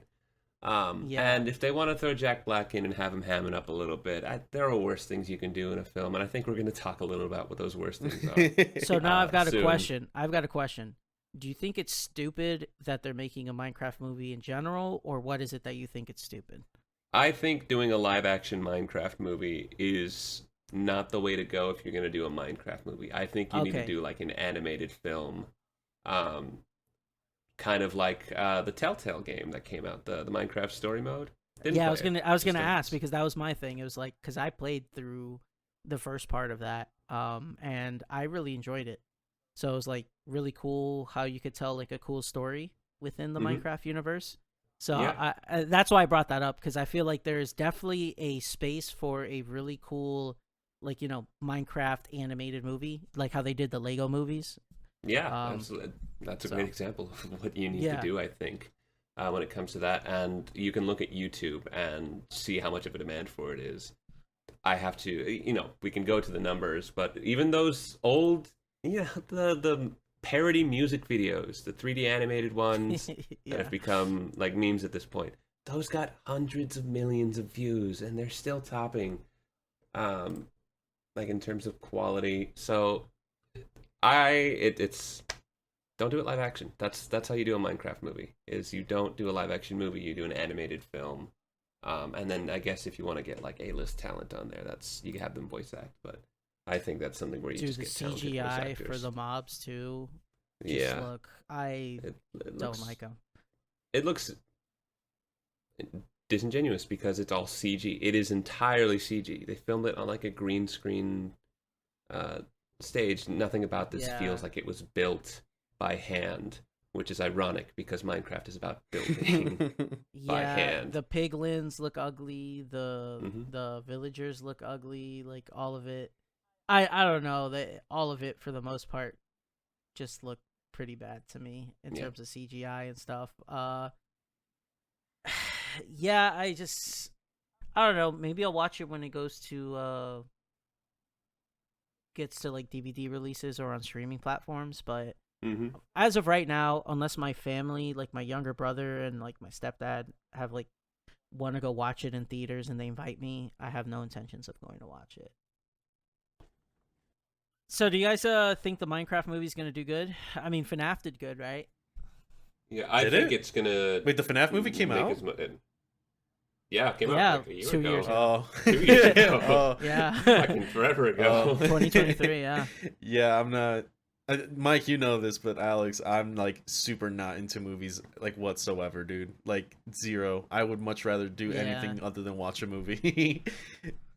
Yeah, so it just feels every It's week we've had so terrible weird. we've had terrible subjects for me personally. It's so weird because it's like I feel like I don't know. I feel like with video games I'm impatient, right? Unless there's something interesting or like the gameplay loop or the story is like very interesting, I can't sit there playing the same thing for a while. But Dan's a lot more uh what's the word I'm looking for? Not respective, but Autistic. I guess he can handle it more, right? Yeah. But Tolerant? then I like watching. Yeah, tolerant. There you go. That's what I was thinking of. But I like watching like movies and shows and stuff. But apparently Dan hates that shit. It's so hard. You can't for... just sit and just watch.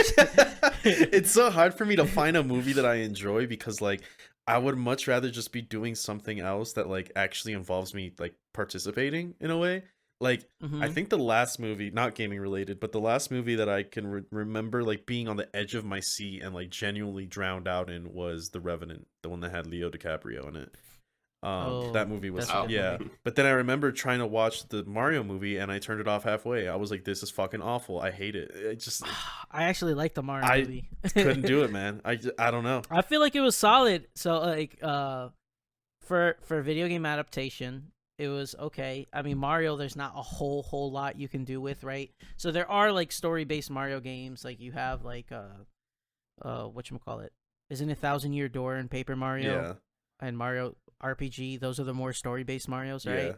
Yeah. So you do have some examples of like story-based Mario games, but for the most part I would say a vast majority of people who played Mario or who went to go see the movie didn't really play those games. Feel free to correct me if I'm wrong. But I feel like with what they were, what Mario is, and the story that they did, it wasn't like the best thing, right? Yeah. I've watched it twice, right? But I liked it, didn't love it. But I thought it was solid, and it could have been way worse, right? Yeah, that's fair. But it was funny, and it respected for the most part, the property and everything. So for me, I think it was a success, and I'm pretty sure the money that they made probably Oh proved yeah. that. Yeah. So Yeah. like, I mean, Yeah. I knew at least when I went to go watch it, everybody and their mother at that time was going to go watch that movie, right? So, but I think that's an example of one that isn't maybe like super impactful in terms of like, man, this is like the greatest movie ever, but it's a successful video game adaptation, right? It's just fun. That's what you're looking for with something like Mario, right? Just fun, and people like kids and adults alike could enjoy it. Mhm. Now, What's your opinion on the 1990 Super Mario Brothers film? I have not watched it. I've heard I have. Oh, How boy. is it? Put your hands up in the air. However it fucking goes. Some fucking sweaty fat Italian man going, "We're the Mario Brothers." Yeah, Dan summed it up pretty well. I think it's a dumb movie. I also think it's incredibly charming. I'll give it a comparison to a movie I know you've seen, and that is the '90s Mortal Kombat movie. Oh boy. Yep. Which I think is amazing. Right. I like it.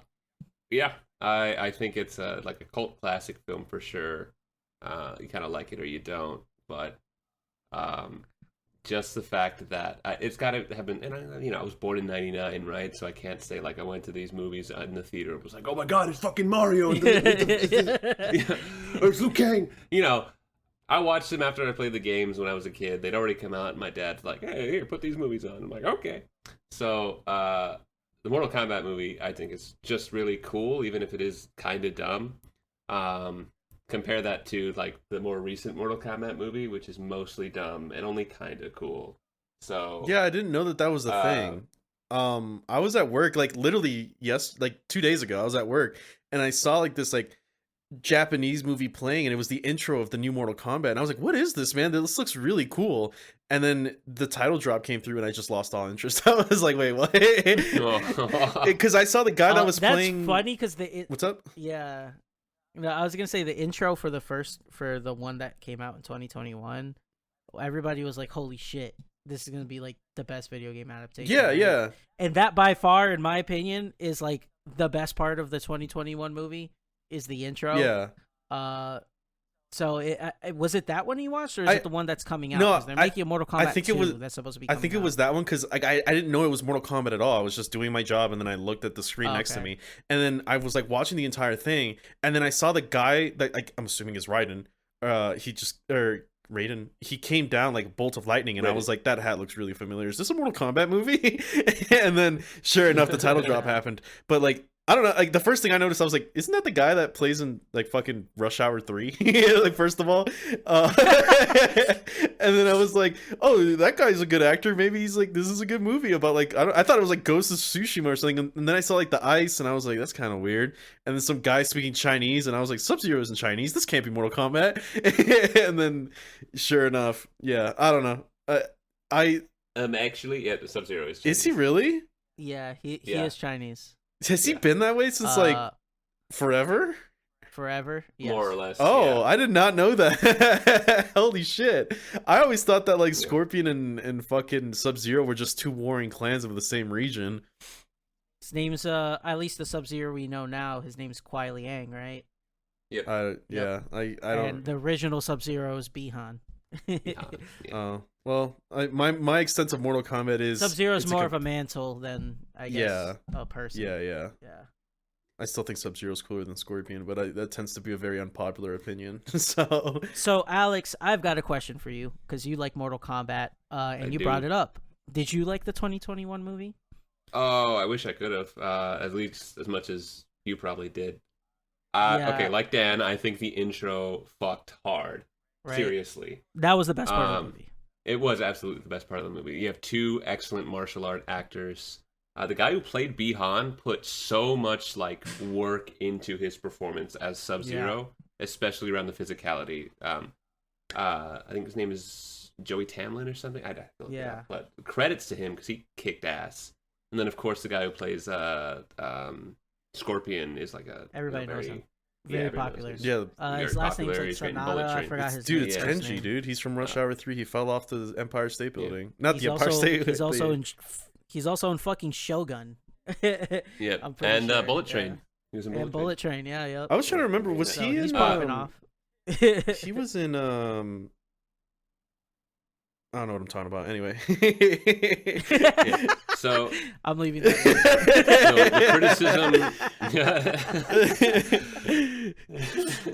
The criticism I have for Mortal Kombat is that they decided to introduce the dumb fucking audience stand-in character with Cole Young, even though Louis Tam. Yeah. Louis Tam loves Mortal Kombat. He really wanted to be in it, and they made him his original character, whose special ability is literally plot armor. Yeah. So that's where you lose me. I'm like, you have this amazing cast of characters, and I feel like they did enough research to get like fucking Reiko in there, who's in 2 games or something. Yep.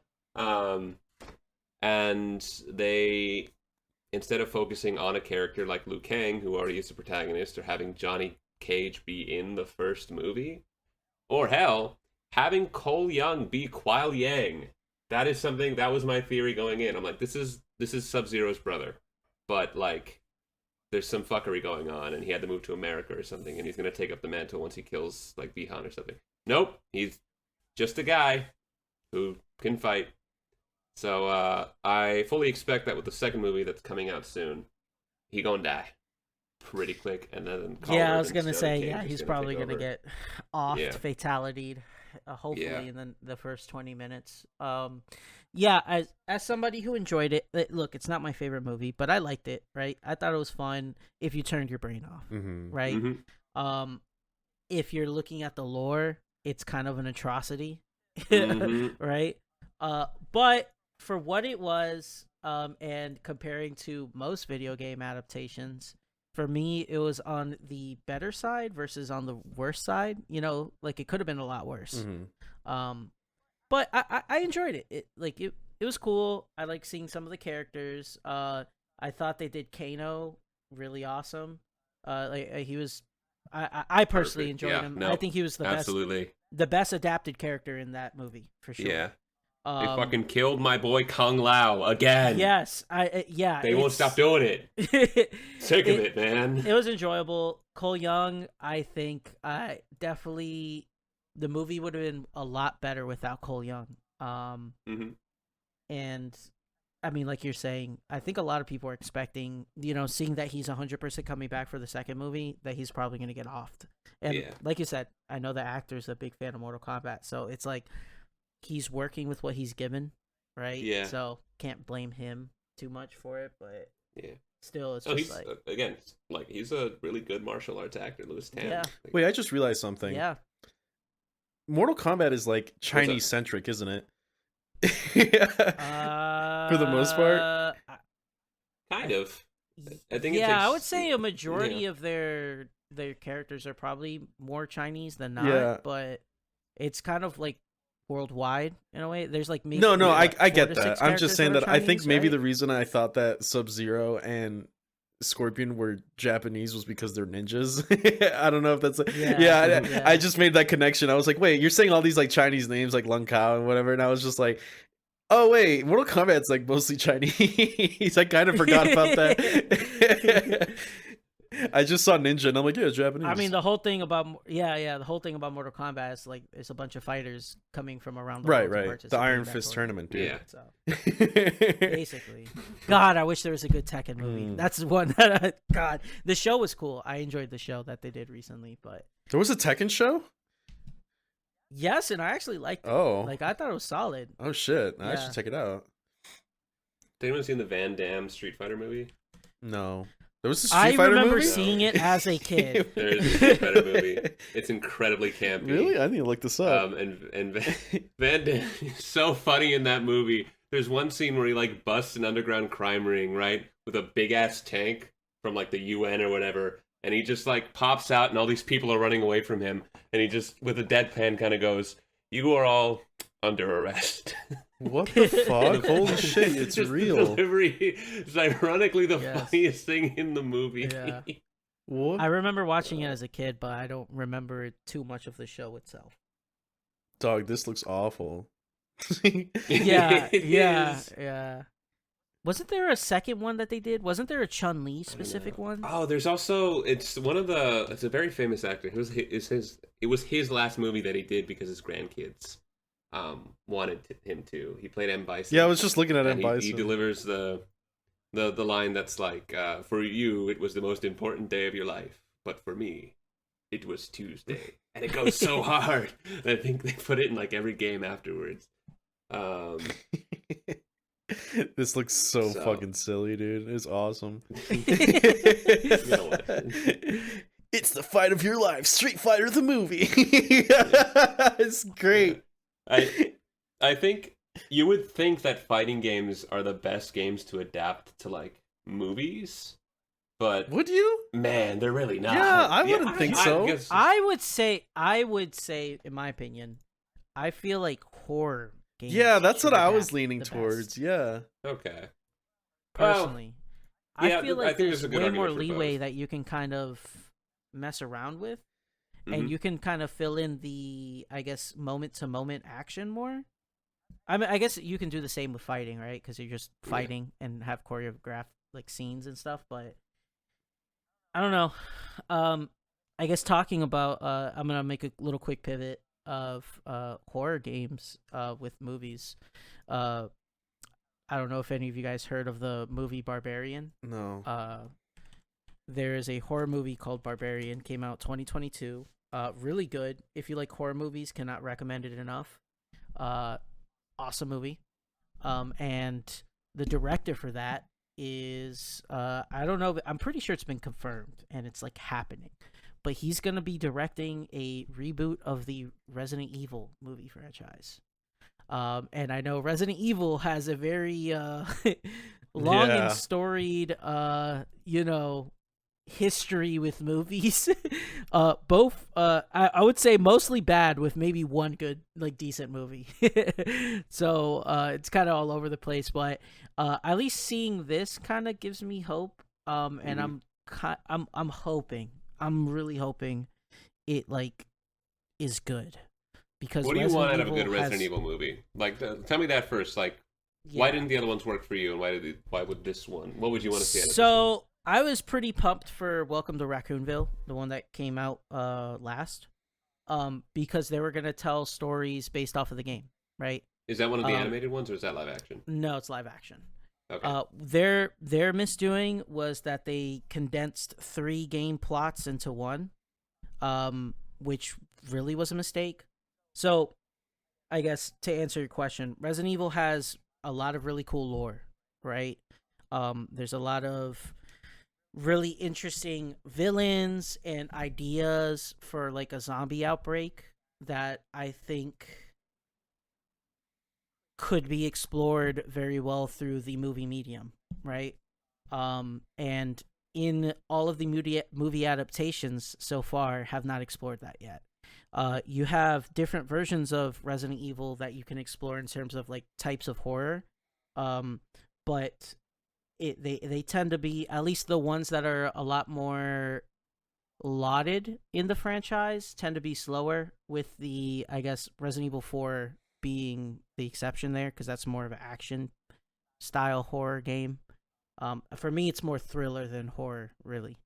But the first game, and even Resident Evil 0, the original plot of what happens in Raccoon City and the characters in there and them discovering all of this shit is such an interesting premise that I feel could translate beautifully into a movie, right? Like, you have your two main characters, at least in the first Resident Evil, Jill and Chris. And I don't know how they do in the movie, but they kind of go off in their separate ways in the Spencer mansion and everything. And then them slowly uncovering what's basically happening in that mansion and the key and pivotal roles / players, and then how that affects the whole city and eventually the whole world, is a very interesting premise. While also at the same time, that game has such a atmosphere and vibe of like just being so fucking scary. And that's part of the reason why I'm kind of like looking forward to the Barbarian director doing this, because that movie's mostly taking place into like a house, and you slowly like uncover things of what's in that house and what's happened there, / happening. That really makes that game or that movie really fucking creepy and really cool, and I feel like that can translate very well into a Resident Evil movie. But that's the main thing, is the lore there. There's so much lore, Alex, like a shit ton of lore, of Resident Evil lore to dive into. And a lot of really cool stories that just haven't been given their justice with what they tried with the movies that you can play into. Like, I'm not, like, the gameplay itself is more like inventory focused, while, trying to preserve like I guess try not to use as much bullets as you can, which can definitely translate into parts of the movie. But that's the type of stuff I'm a lot less worried about. Versus more the like keeping it scary, right? Because Okay. even though I did like the first Resident Evil movie, it wasn't really scary. It was more of that thriller side, right? For me, where there's a lot less psychological / slow paced horror that the first couple Resident Evil games really like did. Resident Evil also at the same time also kind of gets batshit crazy. Like you have fucking snake infested, zombies, or I guess zombie infested snakes, zombie infested fucking crocodiles, plants. You have fucking trolls and ogres at one point in Resident Evil 4. Like it's all over the place, right? But it's cool nonetheless. And I guess just the world and the plot and the lore of Resident Evil has not been given its due justice, and the characters within Resident Evil, people. I mean, I don't know if you played much Resident Evil games, but yeah, I'm pretty sure you know who Jill Valentine and Chris Redfield are, right? I mean, do you want to see them on screen? Because I mean, as Leon especially and Chris have kind of almost ascended to meme status, where I can't really take them seriously as like dramatic characters anymore because of what happened in 5 and 6 and even 4, right? They turn them from like, again, horror movie characters into almost action heroes. Yeah. So I definitely get that. I feel like, I don't know if you played the remakes of 2 and 4 recently. I feel like they've definitely dialed back on that with like Leon in particular with 2 and 4. And then Jill in 3 also. Even though 4, the remake is still action oriented like the original,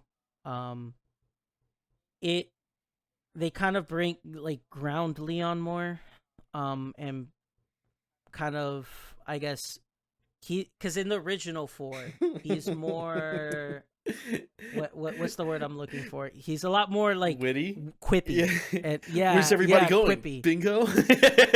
Yeah, and they keep some of that in there because it's heritage, right? They want to call back to the original games, but he feels more grounded, So no thanks, bro. Oh, God. There's a world where they could do it justice, like how they did for Resident Evil 2 remake. That version of Leon is, a lot more serious, and seeing a young Leon who it's supposed to be his first day as a cop in Raccoon City going through what happened there, it's like such an interesting story you can tell. Now, would I be upset if they didn't do those characters and did something else? I feel like we've seen enough of that already, with the original Resident Evil movie like series that they did, where it's just like I just kind of want a good retelling of our main cast of characters that we already know and love, but like translated well to a movie. Yeah, right? That's a good point about like retelling stories from games. I don't think it's what movies and series should focus on, because you're never going to take away that original experience. I think that players have, especially for sure. Like, things. But at the same time, I don't know. It's just like, if there was going to be a Halo movie, would you want that to be without Master Chief? There was a Halo series and it went terribly. So and it had Master Chief. It's like, I mean, for example, even though it went terribly, it's like Master Chief is so ubiquitous with Halo. It's almost like a sin not to do that, right? Unless you do something like Reach, right? But I don't know. It's like if they were gonna make a Gears of War movie or a Metal Gear Solid movie, you want Marcus Phoenix and Solid Snake in there. Yeah, I feel like Halo could get away with not having Master Chief be the main character. That's my opinion. Yeah, and I maybe Halo was a bad example for that, because I guess you could make it. He's almost like a legend that you get to just play, like a myth. Yeah, you get to play in the games, which I think is awesome. But in like a lot of these like game, game IPs that people want translated into movies, it's like you want those characters to be there. Like those are the known faces of people who've played those games that they've come to know and love. And Yeah, yes, you're not iconic, going to right? keep it You to want to one see to the one. Exactly. They're yeah. not. It's not going to be one to one, right?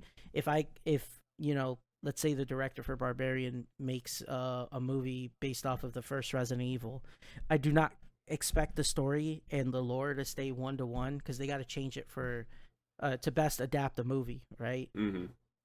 But them at least like kind of respecting the franchise, I guess the IP and the lore. That's what I want to see.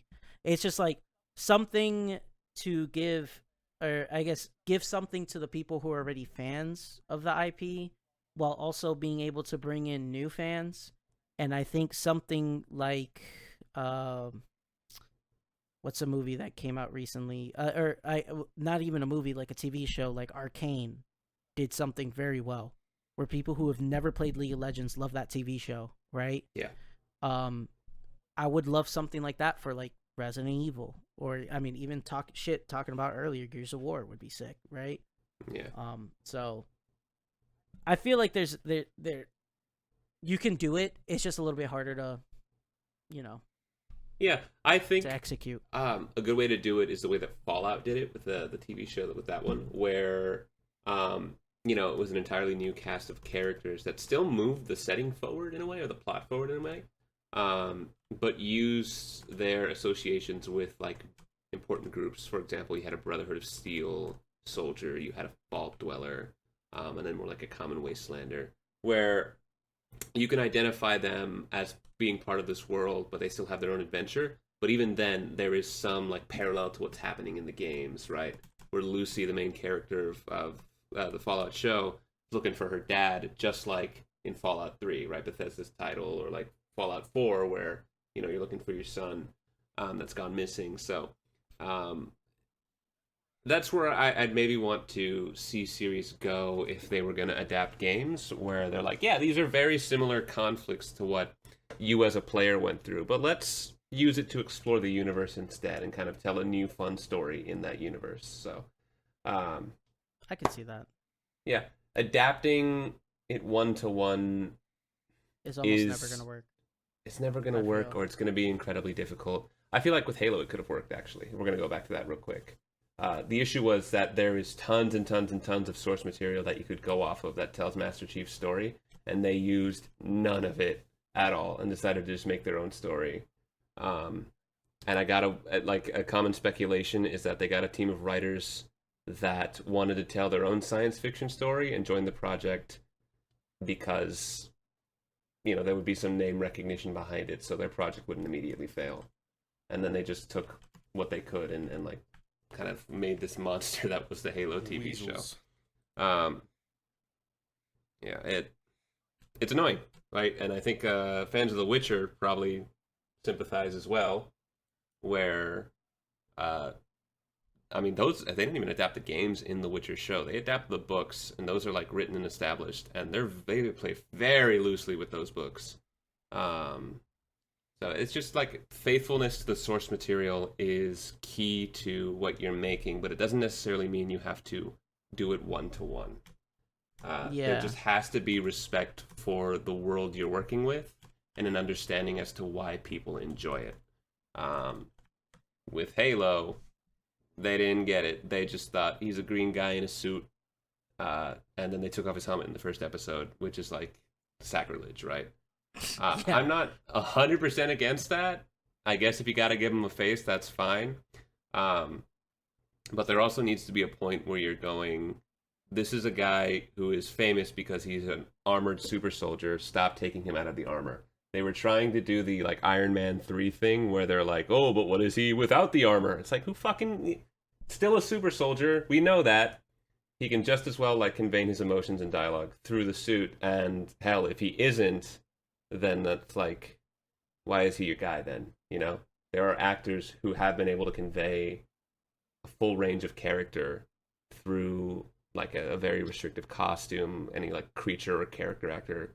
I mean, a famous example I think was contemporary with Halo was The Mandalorian with Star Wars. And like that was lauded, even though you never see Pedro Pascal's face, you still know that's him. And you can understand his emotions and everything. But that's not what happened with Halo.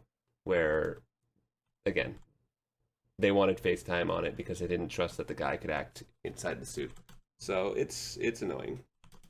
Oh, and then finding out that they like didn't play the games or just didn't play them all the way through. So you have things like Reach, for example. They spent a lot of time on the planet Reach, but instead of being like, this is the city of New Alexandria from the games, they're completely lazy about it and they call it Reach City. Yeah. So yeah, that's what I'm talking about. Like, just I feel like they take too much liberty with the franchise, and it's like, what? And I know why they like name it something like Halo, right? And it's to get an already like an audience, already built-in audience to watch your show, right? Mm-hmm. Yeah. But it's just like it's such a far cry from what it already is, and like there's just a lack of fundamental disrespect to the property. Like, I'm pretty sure that show, famously, the writers never played the games, right? Yeah. And they just like were super cocky about it, like, yeah, we know what we're doing. And it's just like, I mean, the show being canceled now, right? At least I'm pretty sure it's canceled, right? It's After canceled. the They're second not season, doing it. Mm-hmm. kind of shows why you try to adhere to at least have, if you're gonna change what the game, or I guess the lore, at least have some respect for what it was trying to do, right? In the case of like something like Fallout or Arcane, that was like, Fallout isn't 1-to-1 with the Fallout games, but they worked around what Fallout is and kind of translated that, and that's why it kind of succeeded, in my opinion, right? Yeah. Same thing with like Mario, or something like, even, and I would say probably my favorite video game adaptation, maybe besides Arcane, Detective Pikachu, right? Like, Oh. it's a completely like out of left field story and everything, but just the reverence for Pokemon. And yes, it's cheesy sometimes, right? And yes, people have hate boners for Ryan Reynolds and stuff, but I really enjoyed that movie, and I think it kind of just did Pokemon justice in general. Yeah. So it's It just is like, respect for the franchise that Exactly. makes a good adaptation. Exactly. Versus using it as like an anchor or I don't know what you can call it with like Halo and The Witcher, but a backdrop maybe.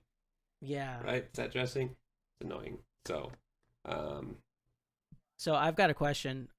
Dan, considering you haven't watched, or I guess watched, many video game adaptations, out of the ones that you have, TV show or movie, what would you say is up there for you? Castlevania. I watch it like at least once a year. I haven't watched the second Why? season though. That's another good one, by the way. I highly agree, and I'm pretty sure Alex does too. I tend to like animated shows more than live action. I don't know if that's just because I was a brain rotted weeb at one point. But I just tend to like that style better. One thing I was thinking of was, so we all know the unfortunate plague that is the Monster Hunter movie. I was like not looking forward to it at all. I wasn't gonna bring it up. I didn't want to hurt your feelings. But I feel like there's some things I was gonna lean into this when we were talking about horror, but there are some things that are really hard to capture, that a game is like the only medium in which you can communicate that with, right? So Monster Hunter, I think, could do fine as a live action or animated, but there are some things about Monster Hunter that you will never be able to capture because of the medium of gaming, right? And for me in Monster Hunter, that's the intensity of a fight. Like, you will never be able to capture the peak that is a true charged greatsword slash into like a sever of like a tail or something, right? Because like that impact is so hard to grab, right? You could maybe do it better in an animated show, but things like that don't translate very well. Same with like intensity and stuff. The other example I was going to bring up is, I think that a franchise like Resident Evil, if you were to do, I think an adaptation that would be amazing would be the Operation Raccoon City game, because that game was a flop, but the premise is so fucking cool, right? And so are all the characters. It is in the middle of the outbreak. It is like perfect in my opinion. But then you take something like, say, I know a lot of people were saying this, PT. I don't think PT would be great as any sort of adaptation because the medium of you having that repetitive going back and forth and you having to force yourself to move forward even though you don't want to because you're fucking terrified, like that is PT is special in its own right, but that is a thing that only a medium like gaming will capture because it forces you to take action, right? Oh my god, Yeah. Dan, you have to watch Nocturne. Season 2 especially of Nocturne is fucking peak. Okay. Alright. What you described with the perfect seven, you need to watch it. Okay. Right. Nocturne? It just Okay. yeah, Nocturne. The first season you're probably gonna think is a bit bad. I'm gonna be real with you. 100%. Okay. I'm kind of with you in that I think it's sloppy. But the second season, I think they learned a lot of lessons, especially from the original series. And when that finale hits, man, oh my god. Yeah, I so- think like if you look at like the new Silent Hill game that was announced, I forgot what it's called. That game looks like it would be pretty cool for an adaptation, right? But something like so limited yet refined like PT, I don't think will ever be good for that, you know, to kind of give credence to like that whole horror thing. I think Castlevania is Yeah. one of those games where it's very loosely a storyline. Like the storyline is just kill Dracula. So there is You're absolutely right. there's a lot of room to be able to do something, and I think a game like Resident Evil is perfect as long as it doesn't try to follow the plot line, because I agree that there should be characters and stuff, but I remember I think in one of them they killed off Barry and I was like, what the fuck, man? Like Barry's cool as fuck. Spoiler alert.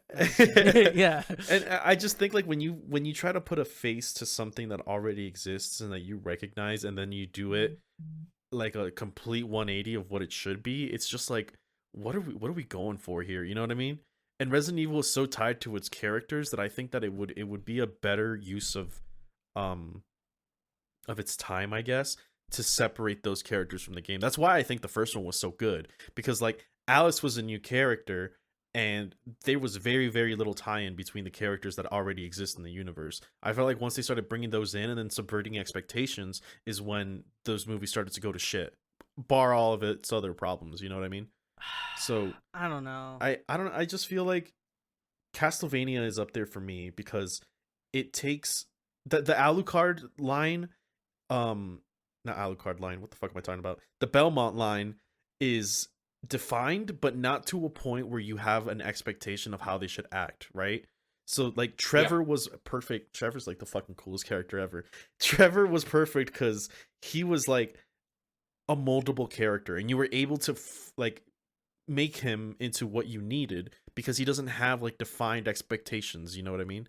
So being able to like mold Trevor as like a guy who doesn't really care about his bloodline or whatever, but then eventually learns to grow with Sypha and stuff is like really, really cool. And it's something that I can't say like, well, Trevor wouldn't do that, because you know what I mean? There's no expectation there. And Castlevania has continued to follow the line of we have to kill Dracula. Personally, I think the show fell off once they did kill Dracula, because I was just like, well, what now? You know what I mean? And I think that's a kind of common sentiment that it kind of got to that point a little too fast. And then the kind of the other part of it, like the cult, kind of just felt like DLC, I guess, like afterthought. I haven't watched the second season, so I can't judge on that. But I think like that Castlevania is like a perfect example of like, let's keep true to what the game is supposed to be, and then let's have characters that are loosely related, or like related, but have loose characters built around them, and then we just follow it through as if we would the plot of a game, without trying to, you know, I don't know, be like, well, this time it's Wesker, but he's actually conflicted because he has like a demon inside of him. I don't know. You know what I mean? Like, it's not trying to be something that it's not supposed to be. And I think like that's kind of why people like the Mario movie, because like, what is Mario other than just stopping Bowser? And they kind of did that. I didn't like the characterization because like kind of what I was saying, my expectation of like a character like Peach is that she's kind of like the damsel of distress, and in any game where she does have conflict, like Paper Mario is a perfect example, she kind of outwits people. But then in the movie, she was like girl bossing all over Mario, and I was just like, what? You know what I mean? I was like, wait. So I've got a question. Did you like the Last of Us adaptation? Did you watch I haven't watched it. I was gonna bring that up. I thought that The Last of Us would be the perfect adaptation, and then when they announced that they were making it, I could give a shit less. I don't know what it was, but like just having to follow the story of Joel and Ellie again, but it wasn't Joel and Ellie as I knew them. I don't think I was really interested because I've been trying to like pinpoint what it was about the fact that I didn't want to watch it, right? And I think that's what it is. I think it's the fact that like I've heard this story, I've experienced this story, and I don't want to experience it again in a medium that I don't think is going to like really resonate with me. You know what I mean? Because like the hardest part Yeah. about Last of Us, as we covered in the last episode, was like when Joel makes that final decision, or whenever Joel makes a decision that you disagree with and you have to play it out. Like you don't want to do it, but you have to because that's the game, right? Um, and that kind of puts me at conflict of like I understand Joel, but yeah. When it comes to the movie, I'm just like, well, I've already experienced this. Like I already know like what's gonna happen here. It's not like the first time kind of like shock thriller of like what is Joel gonna do next or what is gonna happen to Joel or whatever. Um One, I think that's one of the things, and two, I think that the medium of like sneaking around like clicker areas is something that you can't capture in a game or in a movie personally. Like the Do you think it would have stress been of that. smarter to tell an original story in the I universe of The think I Last would of have Us? much Do you rather think that would that. have Yeah, been? I think a lot I of feel these. like, but Yeah. then that just becomes like it becomes kind of like a generic zombie TV show for me. Well, no, because I think The Last of Us is very unique in the way that the infection spreads, like spores and stuff. You know what I mean? And I think that Yes, you but can, at the end of the day, it's still like just an aerial born virus. yeah. And I was gonna say also the fact that like that's one of the criticisms I had about the game was I feel like they should have expanded more on the infection part of it. But the Mm-hmm. other part is like I also think that you have a world where humanity is trying to find the cure. Ellie's the cure, right? Um, but there could be kind of like The Walking Dead, I guess, is kind of what I'm thinking of, in the sense of like you don't have to follow their story again and just remake it with live people for it to be interesting. Like there is more to the Yeah. world, right?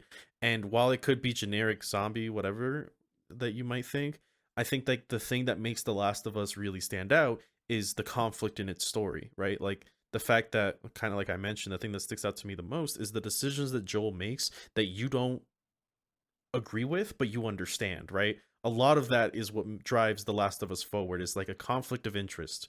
It's kind of why they tried to do in two, and frankly, they kind of failed. But it was a conflict of like, do you want to kill Ellie or do you want to kill Abby, knowing what Abby has been through and knowing the vendetta she has because Joel killed her father, right? Like, it's those conflicts that make it a Last of Us experience for me, not the fact that it's Joel, right? Joel's a big part of it, Yeah. but it's the writing that makes you think I hate the fact that I have to do this or that this is happening, but it makes sense, right? And I wish it didn't, but it's here. You know what I mean? And now I have this conflict in front Yeah. of me that I have to cope with, I guess. So I bring up Last of Us as a counterpoint because that is a show that is retelling the story of the games that is pretty highly regarded. Yeah, yeah. And they change things from the games. It's not exactly one to one, but it's highly based upon what happens in the first game. Right. I mean, all of season one is basically all of the first game. And I myself, and I feel like a good chunk of people really love that show. Yeah, I'm not saying that you shouldn't like it. What I'm saying is that if they made a live adaptation of Dead Space tomorrow and it was just the story of one, I probably wouldn't be that interested. Like, I would watch it because it's Dead Space. I say that now. I said that about Last of Us, and I still haven't watched it. But like, I would much rather hear another story. Like, if perfect example, Dead Space 2, the DLC. I forgot the name of the guy, but he has his own story. It's not Isaac that you play as in this DLC. If they made an adaptation around that, I would be 100% more interested because that's like a story that I didn't have to, I kind of experienced, but like his story through the beginning to the end is really really good. And it's not something that was like the focus or captured, and you can really really expand on what he went through because it wasn't the tit for tat story that Dead Space was with Isaac.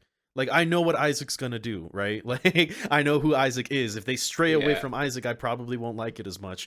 You're gonna feel Right, alienated, right. right? It's going But back to Halo and The Witcher and all that. It's these these are characters you love, you have an expectation Yeah. for. If someone is gonna act as them, they need to follow a script. So it's Right. detrimental. And That's I feel interesting like because I feel like yeah. it can go either way, and for me, it just more comes down to writing versus like just the idea of having well-known characters that you've played as for multiple games or whatever.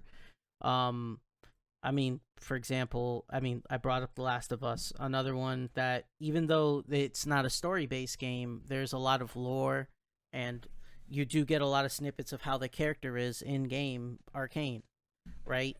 Jinx is like, for example, Jinx and Vi are defined characters that have already like their backstory written out and multiple other pieces of lore and story that you know who they are.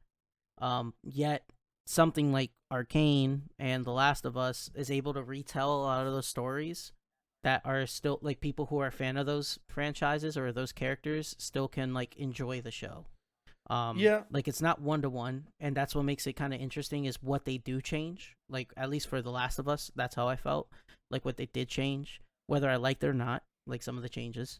But like I think it can go either way. Yeah. Like you can do a retelling, right? But I do see where you guys are coming from on like if the world's interesting enough, do you need to have those characters, Yeah. that you already know, Yeah. and then have set it almost is like setting yourself up for failure, where it's like if you don't hit if you don't hit bullseye, it's already kind of fucked. Yeah. Right. I think Castlevania succeeded because it gave and Arcane depth to characters that in their original medium didn't necessarily have like a lot of it, right. So that I think is where it can work if you're gonna do face characters in games where, again, The Last of Us, where Joel and Ellie's story is told and you see the full range of their narrative depth in those games. If you're gonna do a TV show or a movie, you risk losing that, Exactly. which is gonna harm you. Yeah. So show me new characters if you're gonna give me something that I have experienced as a full told story, because games are also inspired by movies. Games like The Last of Us I guess what I'm especially. saying is like Last of Us is an example of something that did do that successfully. Like there Yeah. were some changes that people didn't like, but for the most part, people really enjoyed that show. It was like a cultural Yeah. moment when that came Yeah. out, right? I For think people, my mom the watched that production show and value really gave fucking loved it. Yeah, I think that one is a good example of like high production value keeping it like elevated, right? So Yeah. I Yeah, guess, but then like even to the point of Arcane, like yes, you're not playing these like story-based games where you're playing through the backstory of like Jinx or Vi, but you already know the story of those characters and they already resonate with you, right? Because in the game they have like their quotes and everything that kind of speaks to who they are. Mhm. But then there's a lot of like articles and stories and sometimes even fucking comics of those characters where it fleshes out those characters. Like I know who Silas is. There's a whole game based around Silas and a whole comic series that Silas is one of the main characters in there. I would still love to see Silas's story told through or like a movie medium, and I think that could be, very well done, right? Yeah. So, and I think the same, like, I guess why I bring up Arcane is I think Jinx and Vi are an example of that, and Echo too. Echo has his own game too, where they like I guess further flesh him out, right? But like he already had a lot of that fleshing out, quote unquote, with multiple articles and multiple stories and connections within the Runeterra universe that was just explored in the TV show. So That's why I brought up Arcane and Last of Us, because I think those are those are two, in my opinion, in my eyes, the two shining examples of games that are trying to more retell one-to-one the characters and using already characters that you know and love and being successful at it. I think that right? Arcane kind of like is a perfect example for what I'm trying to convey, because while I liked Arcane in the end, I think they really did a good job capturing the characters. The only one I disagree with is Jinx. I did not enjoy Jinx for like, I would say 70% of the show, because I understand. That's crazy. I like the fact that she has a backstory. I feel like that's a hot right. take. I like the fact that she has a backstory, right? But there came a point where I was like, okay, but where's Jinx as I know her, right? because she does not seem like the crazy hectic psychomaniac that she is in like every other medium. For the most part, she seems like she's more tortured and like crazed, right? And it took so long for you to get to that point where you see her hyperactive fucking crazy wacky style that it was so lacking. And I was like, when are we going to get to this point? Vi has already made I her. think that's the point of the show, though. But that's what I'm saying. Vi has already Right? made her arc. Jace has made his arc. Everyone has made their arc as I know them for the most part in Runeterra. But then Jinx just didn't get quite there. Like there was parts there where like she makes the weapon for the girl with the missing arm and stuff where you're just like, I'm seeing it. This is Jinx, right? But then it always goes back to her just being like this like moody and like depressed character. And I get that as her backstory, kind of like the Joker in a sense. But I was waiting for like, where is he? Whereas like I know him. Like as a fucking deranged psychopath. Like, when do I see Jinx riding a rocket into the building rather than being all fucking melodramatic about it and bombing the building where Jace was in? You know what I mean? Like, I was waiting for that, and I never saw that with Jinx, and I was just like, is there gonna be the part where I see her? Like, here's Vi being a fucking badass. Like, she's made that arc of like being caring to being a little bit of a hardhead. Where is it for Jinx? I didn't see that. I obviously she got away with it because I still really like Arcane. But that's kind of like what I'm saying is that like even though they were trying to flesh her backstory and you know she should be a different character, I understand that. There came a point where I was still expecting her to be Jinx, right? And that's kind of like what Okay. Alex was talking about. Like if you decide to add Master Chief or Geralt, anybody, Geralt, you really have to hit the mark. Otherwise, you're just going to be like, this isn't the person I know, right? If you're explaining a Yeah. backstory, fine, you did that with Arcane. I'm totally receptive to the fact that Jinx was like tortured in her own mind, and that's why she felt this way. But where is the Jinx as I know her now? Now that everyone has completed their arc, so to speak, you know what I mean? Like I understood that Victor was a man of science, then he became like a man of like ascension as I know him, and I'm just like, there we go, there's Victor, right? But Jinx never hit that psychopath point to me. It was just always like, you don't understand, and I was just like, okay, I get that that's what you're built off of, but that's not Jinx. You know what I mean? So I guess what I'm trying to say is I like, feel like that's a take I personally disagree with. yeah, I mean it's fair. I understand that like not everyone saw that point. I just like I didn't see Jinx as I know Jinx, and I was kind of waiting for that kind of like, you know, I feel like that's because they chose Jinx, right? And they chose Vi and they chose Jace. But if we go back to the Castlevania example, Alucard doesn't have like a set characteristic really. Like in Symphony of the Night, he's just a fucking guy who's trying to kill his dad, right? Like, and Yeah. so therefore you can make him that kind of like short-spoken witty guy, you know what I mean? Yeah. Whereas with Jinx, I know what she's like. I don't know Alucard because he's a very, kind of simple character for the most part in the games. So I don't know. I just feel like you really have to hit that mark if you're going to have a pre-established character. Unless like you're Yeah. really trying to, stay away from that. Which is why I would rather that they explore the world that a game is set on rather than just retell a story that I've already experienced and already have a connection to that might be ruined because of that, right? So Dead Space, I think it would be really cool if they made it off of another character, like the character from the DLC, right? Because he's a little bit more fleshed out. You know what his end is, right? But you don't know how he's gotten there or what his story is for the most part. Whereas with Isaac, you do. You know everything. So Yeah. I would feel like one, you can tap into like the let's explore the world a little bit more, right? And two, you can stray away from a character that you one already have a connection to and experienced with, but also that you already know what it's gonna be. Like we all know how The Last of Us ends, right? So I Yeah. think Yeah, I get that, but then at the same time, it's like you have like the inverse for like example, the Mortal Kombat 2021 version where you have a character that they brought in and created to serve as like the audience surrogate, Mhm. that people don't fucking like. That he's Yeah, not part of the yeah. game. I don't think that. Well, the Hate issue is that character. is that like again they created this character when they could have easily fleshed out the characters that existed already, right? Mortal Kombat pretends that its story is important, um, but in reality, like these characters have a bit of a there's a spine there, and then you build the skeleton around it based on how you want to portray them.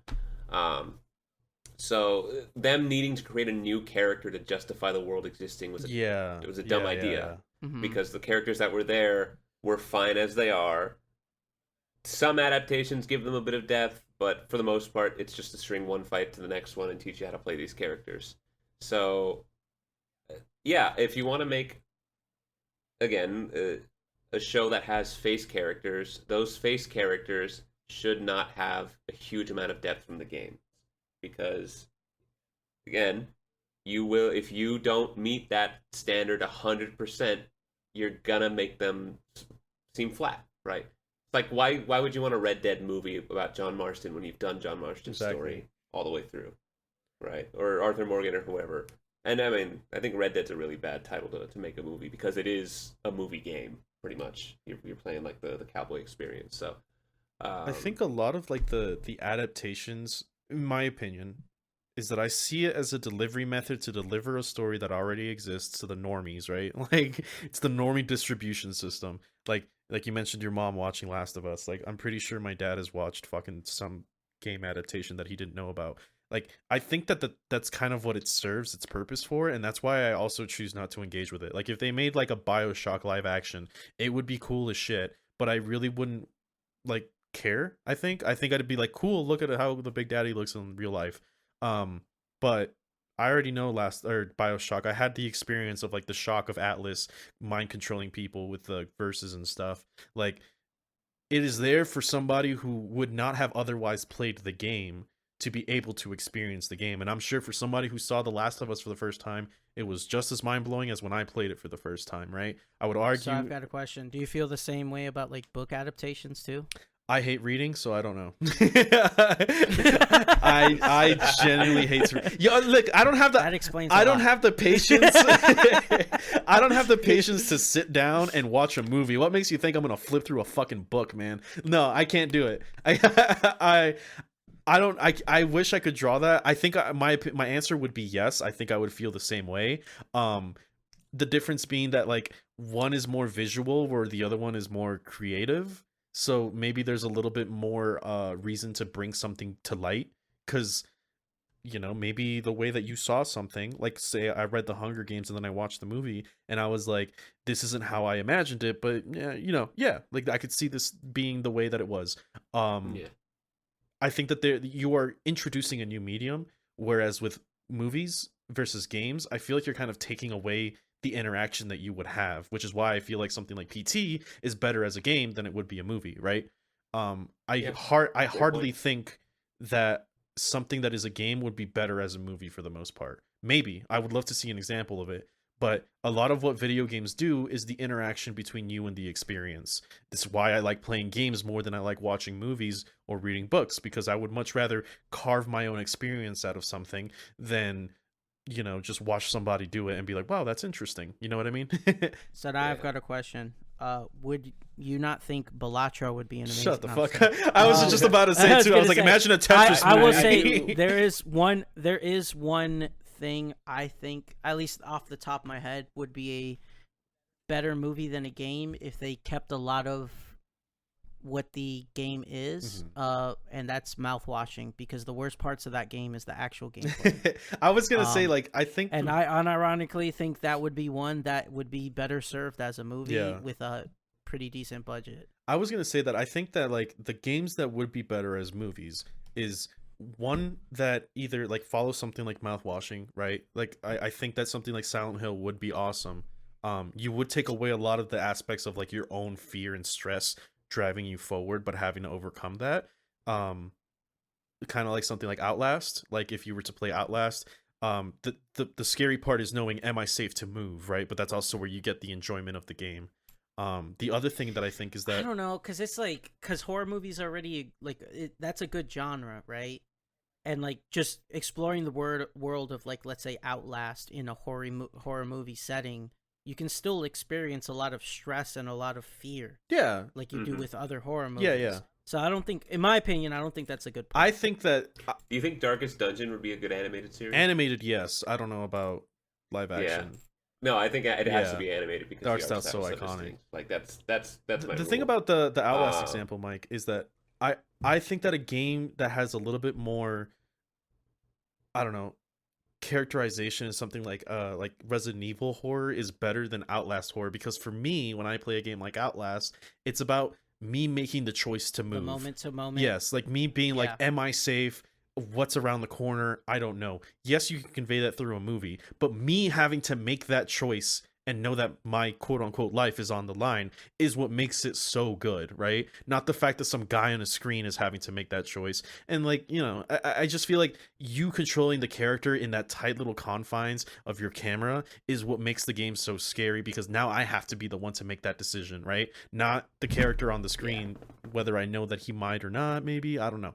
That's kind of the point that I draw with something like PT or Outlast, that I don't think that they would be good adaptations in that sense, right? Couldn't you make an argument that like because there's a lot less of like like I guess well construed world, Yeah. that it would be So a great choice for an adaptation because you have more of a canvas to work with to adapt to like a movie so setting? that's what I was going to bring forward to, was in the example of making a character that isn't following the main path of something that already exists, like Last of Us, is, yes, my point was going to be, I would much rather explore a world that you have established rather than follow the story of something that has already been established in that world, right? Kind of like League going into Runeterra and expanding, Runeterra. Yes, you could argue the same thing for something like a horror game like Outlast, but I think that, like, while you can do that, you're still taking away the moment to moment fear of you making a decision, like that decision paralysis that a horror game has. You could make a game. I'm not saying that you couldn't and it would be good. I'm just saying that it would take away the aspect of fear, right? That you are having to make that decision yourself. Because I don't know about you, but I've had plenty of times where I play a game and I'm just like, I don't want to move. Like, I'll stay under this bed, dog. Game over, right? This is where the story ends. Like, but Yeah. you take that away. You take that decision away when you make a show out of it, because it is no longer your decision. Would you be able to make a good horror based on the world of Outlast? Yes, I think you would. But I also think, much like Last of Us, it would whittle down to just a normal psych ward that's deranged world. Kind of like you said, that Last of Us would be generic airborne virus, right? Because you're taking away the element that makes the game so compelling, the decisions, all that is, I think, a better medium in gaming than it is in movies. So I want to start to wrap us up here with one final question. Um, has there been a series for any of you, or a movie that has elevated a game's experience for you? I don't have a personal example, but one example I've heard a lot from is the Cyberpunk Edge Runner show. Oh yeah. Ooh, Like, yes. really made people like want to go back and enjoy Cyberpunk. That is more. definitely an So, example where I try to like Cyberpunk as much as I could, but I just felt like a lot of the character building and like the I guess the class trees and everything weren't really I was calling it, my man. shindig. Yeah, that Same was- thing that with the was my issue. gameplay. Bro. The story's cool. The story for me, I enjoy the story, but like the gameplay itself, I wasn't like a huge fan of. But watching the show, definitely like I re-downloaded that game a couple times because of the show. Yeah. Yeah, You know, right? that definitely is probably the number one that I can think of. Like my top example of that. I'm trying to think of anything else. Yeah, that show, for me, I was like a hater of Cyberpunk 2077. I was like on the top of the hill ringing the bell Mhm. saying this game is going to be bad. I am right yet again. But I did watch Cyberpunk Edge Runners, and I did like it. I didn't think it was really good. One, I think it was Studio Trigger that animated it, so automatic fucking praise from me there. Mhm. But I know a lot of people hyped it up. I didn't have that big of a connection to it. I wonder if it's because I never played Cyberpunk, nor do I really care for the universe. But as a story told in that world with those characters, it was good. It was just a good, solid 9 out of 10 show for me. Like Yeah.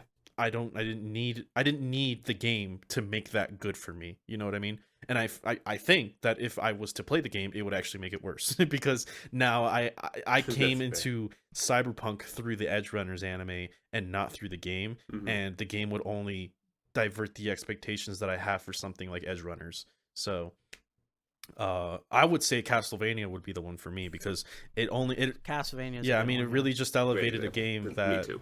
that was. I never played the 3D ones because I don't like them, like Lord of Shadows and stuff.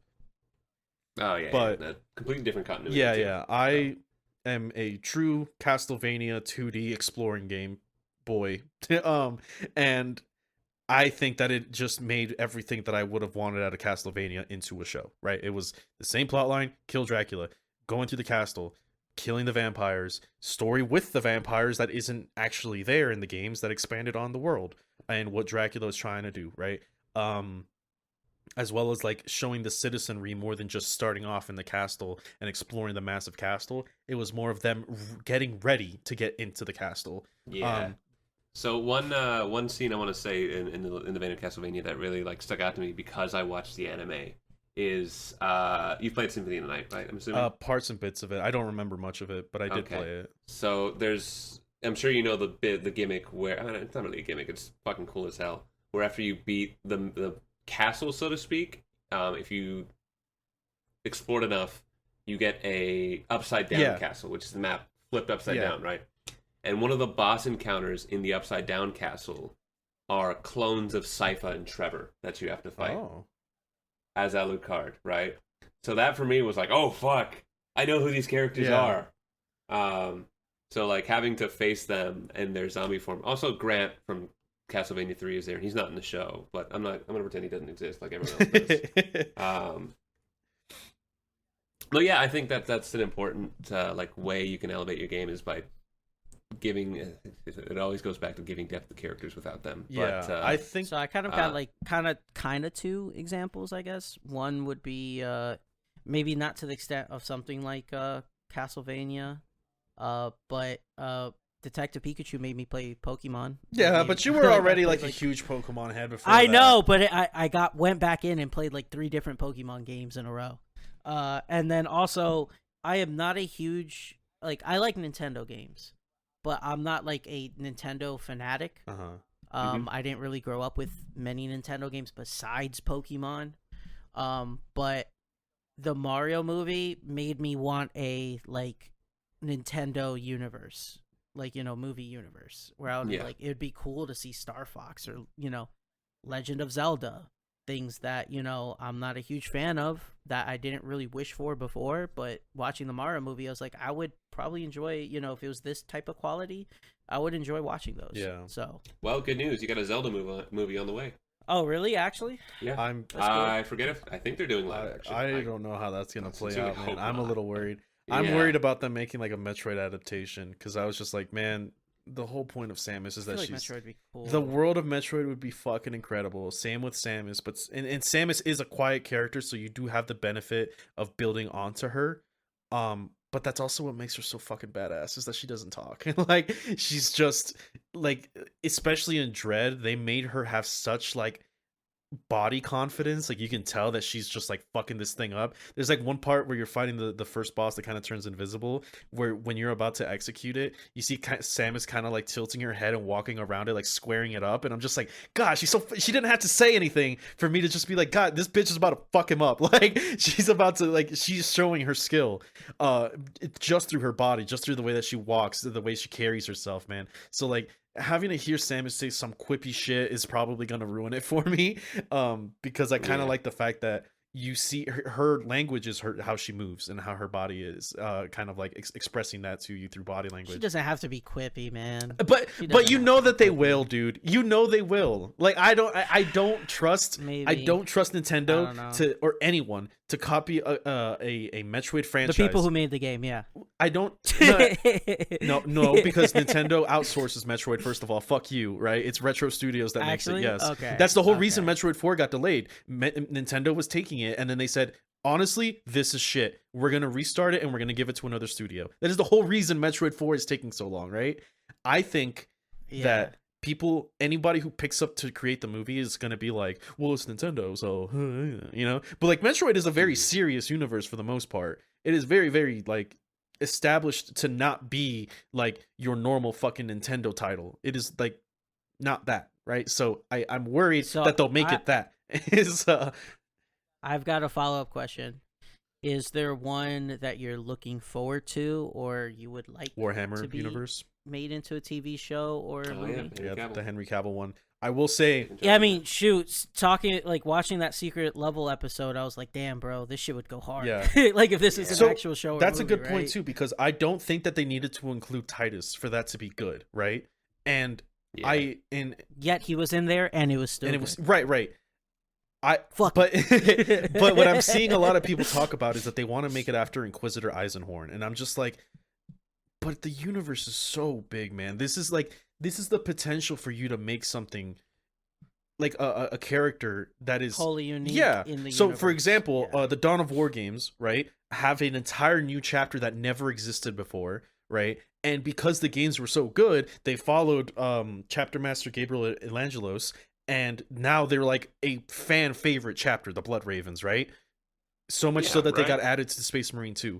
They didn't exist before. I don't need these characters to continuously be like kind of, I guess, fan servicey, to be like, wow, look, Inquisitor Eisenhorn, and there's Belisarius Call. I would love to see Call. I'm a huge fucking AdMech fan, but I don't need that to be there when you have the chance to make something completely original in a universe that is known to be so goddamn expansive that two characters will never see each other in the same lifetime. You know what I mean?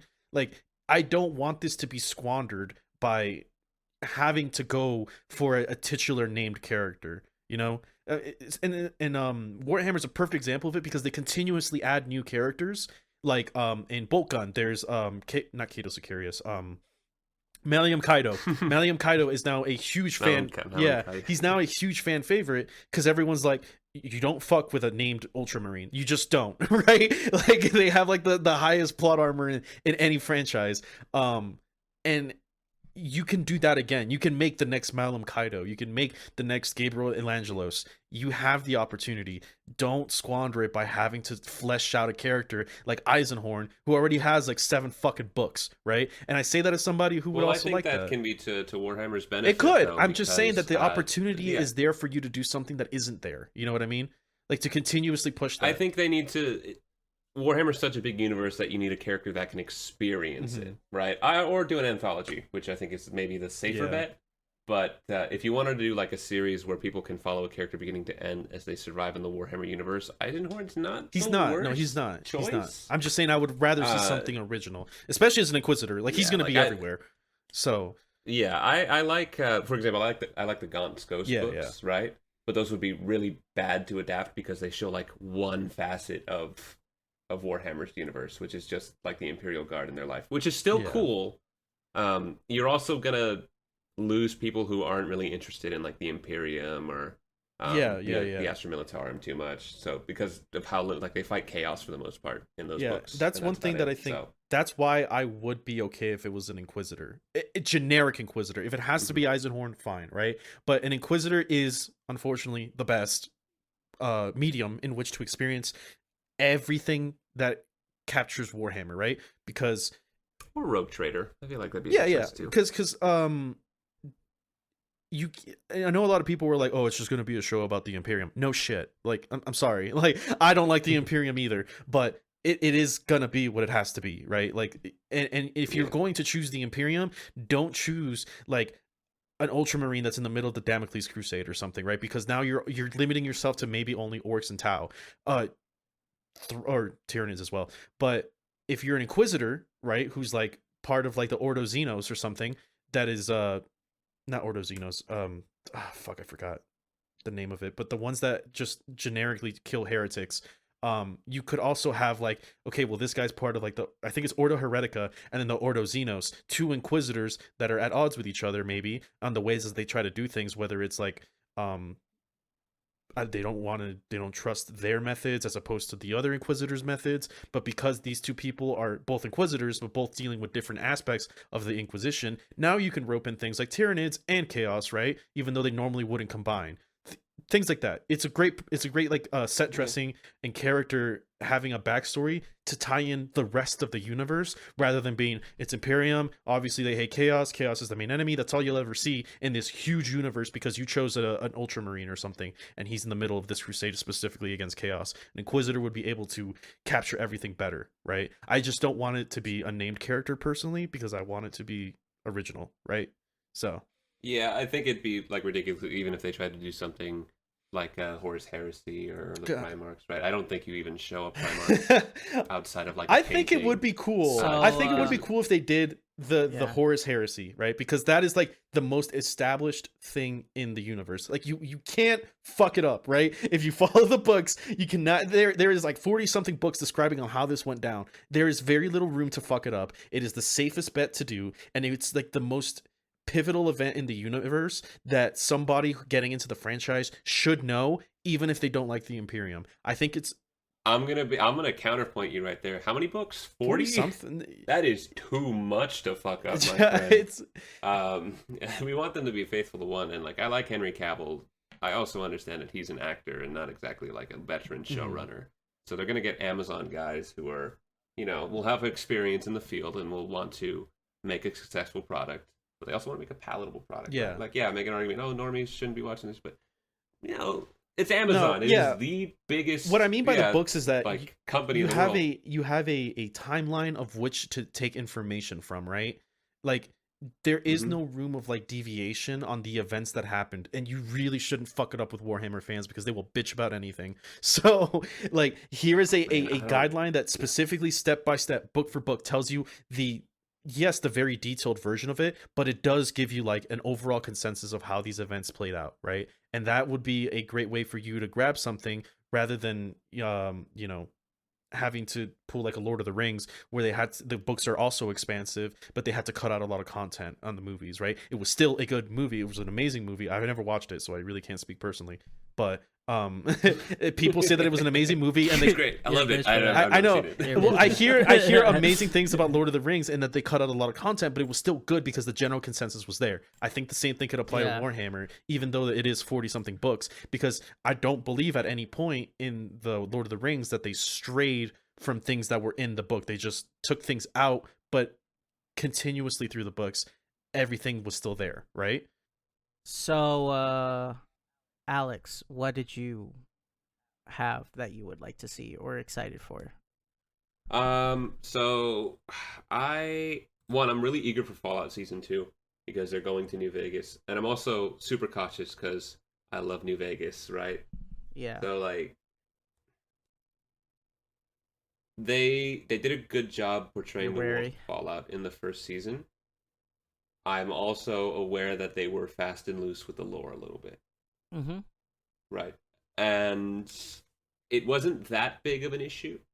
I mean, it was a dumb change where they like relocated an entire city basically, and did a lot of I'm gonna say ignoring of lore from like the original like '90s CRPGs.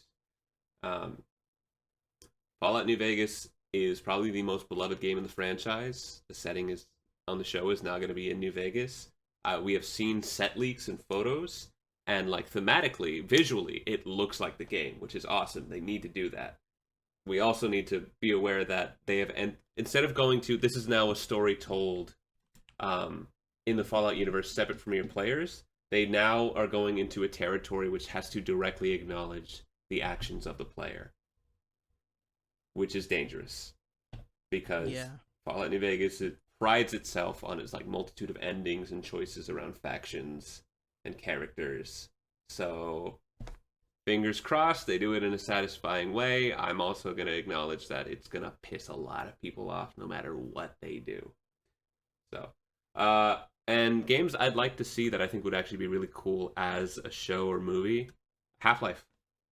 I think that's a great example where you don't necessarily need to go to Gordon Freeman. You can absolutely do just the setting of Half-Life in general. It's a very interesting sort of grimdark environment. With a lot of grimdark, with a lot of iconic symbols that are independent of like Gordon Freeman, right? Like the head crabs and the combine, and like the land, Black Mesa. Just a multitude of things you can do that can keep it compelling enough to where, and it's kind of small the scale of Half-Life, right? Mm-hmm. Because of how decimated humanity is in the second game, you almost feel like the people you see in the world are a pretty big chunk of what's actually left. Mm-hmm. So you could definitely tell the side stories of what's going on there, of a different scientist, of like, I don't know, a soldier who survived that initial like Combine invasion, someone who was at Black Mesa that also made it out. So they can still acknowledge characters like Gordon Freeman as existing, but again, leave it as like a legend on the side, right? And if they do show up, the feeling shouldn't be, oh, it's Gordon Freeman. It should be like, hey, that's me. I think that's my favorite kind of thing where you can immediately put yourself in the character, even if it's just for a brief moment, where that character, once they arrive, everything's going to be okay because like you're the cavalry, right? When you're in their shoes. There was a going back to Halo. There was a Halo short, I want to say film, right? It was like an hour long. That came out with Halo 4 to market it, and it was about a group of Marines that were in training school, right? And then that school gets attacked by the Covenant, and for like 30 minutes they're watching as like their classmates die. Half the cast gets murdered like violently by the Covenant, and then Master Chief shows up, and you're like, oh my god, like they're gonna be great. They're gonna survive, right? Like help is here. So, yeah. So I think Half-Life could be that. Just a really cool world to explore. We haven't seen a lot of it in a while. Last game that came out was Alex, and that was in 2019, I think. Sounds about right. And Half-Life 3 has all but been confirmed, according to some rumors. So I think the universe of Prey would be really cool to see as a movie or a show. That would be cool. Yeah, I feel like that'd be a really good one. For me, I'm really excited. Funny enough that we're talking about this, but the Devil May Cry series comes out today, the anime. Oh, really? Word. So yeah, it's out on Netflix right now. So I'm pretty pumped to watch that. At least the trailer looked really good. And they brought the voice actor who voice acted this guy. Oh my God, Nero. He's voice acting Dante in the anime. So he brings pretty good energy, from the video games, and it sounded awesome. So I'm interested to see what they do with that. Devil May Cry has some pretty cool lore that is not as fleshed out as other IPs that I feel like you could do a lot with. So, and the way Dante looked actually felt like Dante in the trailers. So we'll see how it goes. But that's one I'm gonna watch. As for one I want to be a movie or show, I